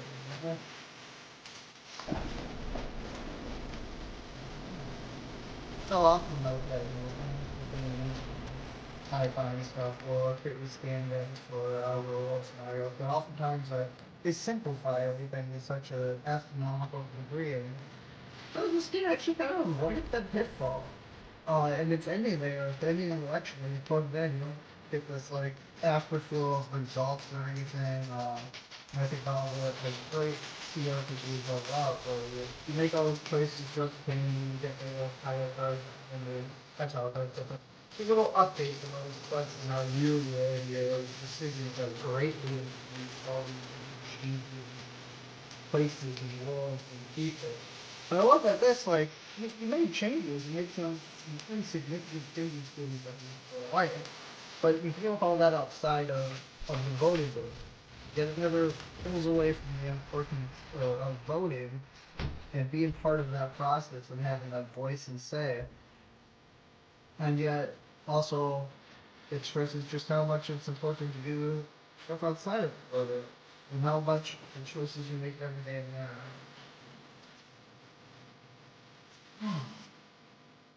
Try that out. Take this a little bit. With all I do is play it, literally, still.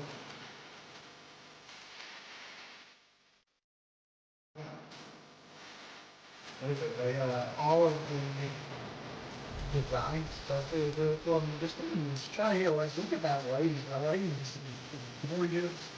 The water, the movement and the environments, how every place was so lived in, how each of the environments lead to the next, in a way that feels like natural, like that you can see the city existing in this fantasy realm. Yeah. The art when you click on people and you talk to them, the soundtrack. Oh, good job, Angel. Killed the soundtrack. And the big oil recording company, which did the vinyl. Yeah, slowly I'm falling in love with this distributor. They're like, I don't know, seem like they're becoming the A24 of video game distribution. They have a wide variety of games. The few I've played tend to hit on societal themes and ideas, try to play around with new design. They're indie, expensive but not overly expensive. Yeah, I'm really excited to see what happens next when we're Christoffer Bodegård is fascinating, the developer of this game goes in. Anyways, thanks for joining me on this ride. I know this last video is going to be quite long. Let's see where we're at right now. Yeah, 2 hours, the first part of this being an hour. Yeah, it's almost a 3 hour video.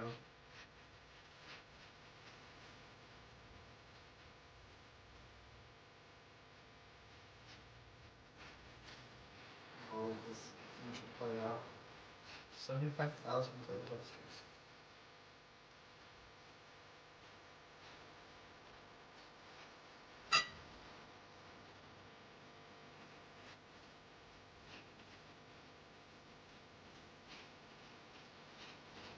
Yeah, I mean, if you play this game, let me know your thoughts.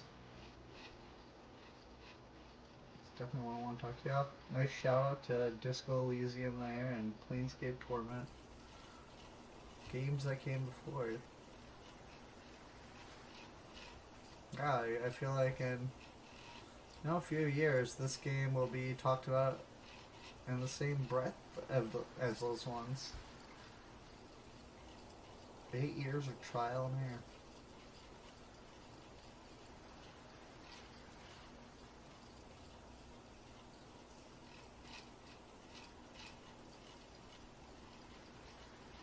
Yeah, I'm looking forward to the next one. With that, we end today's session. It's been an honor to DM for you over the course of this adventure. Your cleric has been incredibly interesting to watch. Hopefully you're all feeling that way. That's a compliment.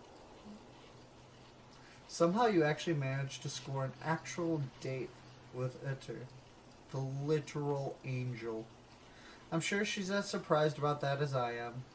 Yet, you went to the distance and showed yourself interesting, to whatever small degree before this ancient metaphysical being. Be proud of that. And a little afraid. Oh, and don't forget about your new buddy Isk. He'll have to seek out terrifyingly powerful magic in order to bring back his dear wife. Do you think you can do it? Maybe I'll have to help him out. Okay, are you leading us to a sequel? But one that's going to be more personal and about grief? Okay, because I'd be I'd play the shit out of that. When it comes to Meek, you're obviously didn't finish reading that. Though you better keep an eye out. The old master of his is definitely still around. Maybe you'll even get to have a chat with him at some point.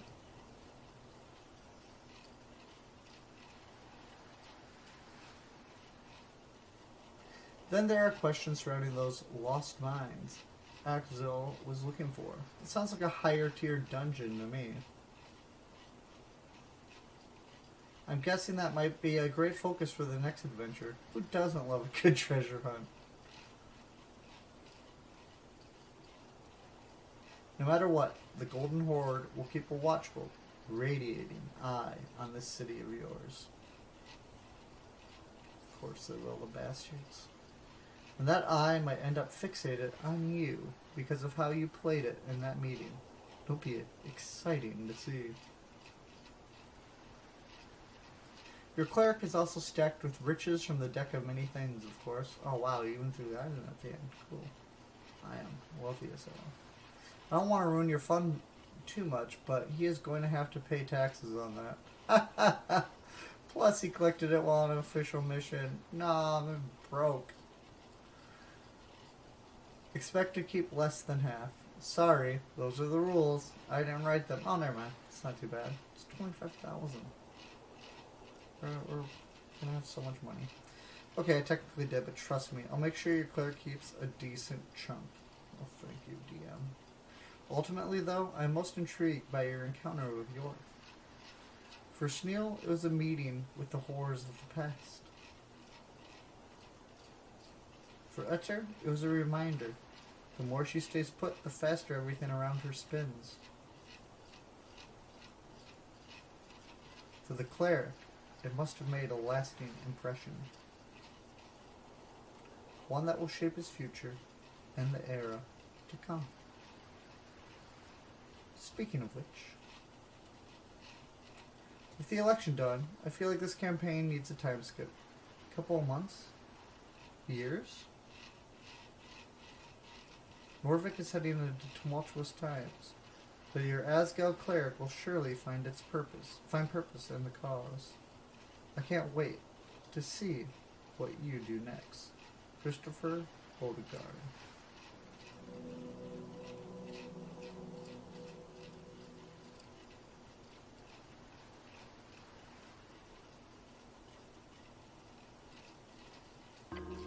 Hell yeah.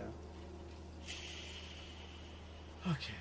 Well, thanks again for joining me on this journey. Have a wonderful night, day, wherever this finds you.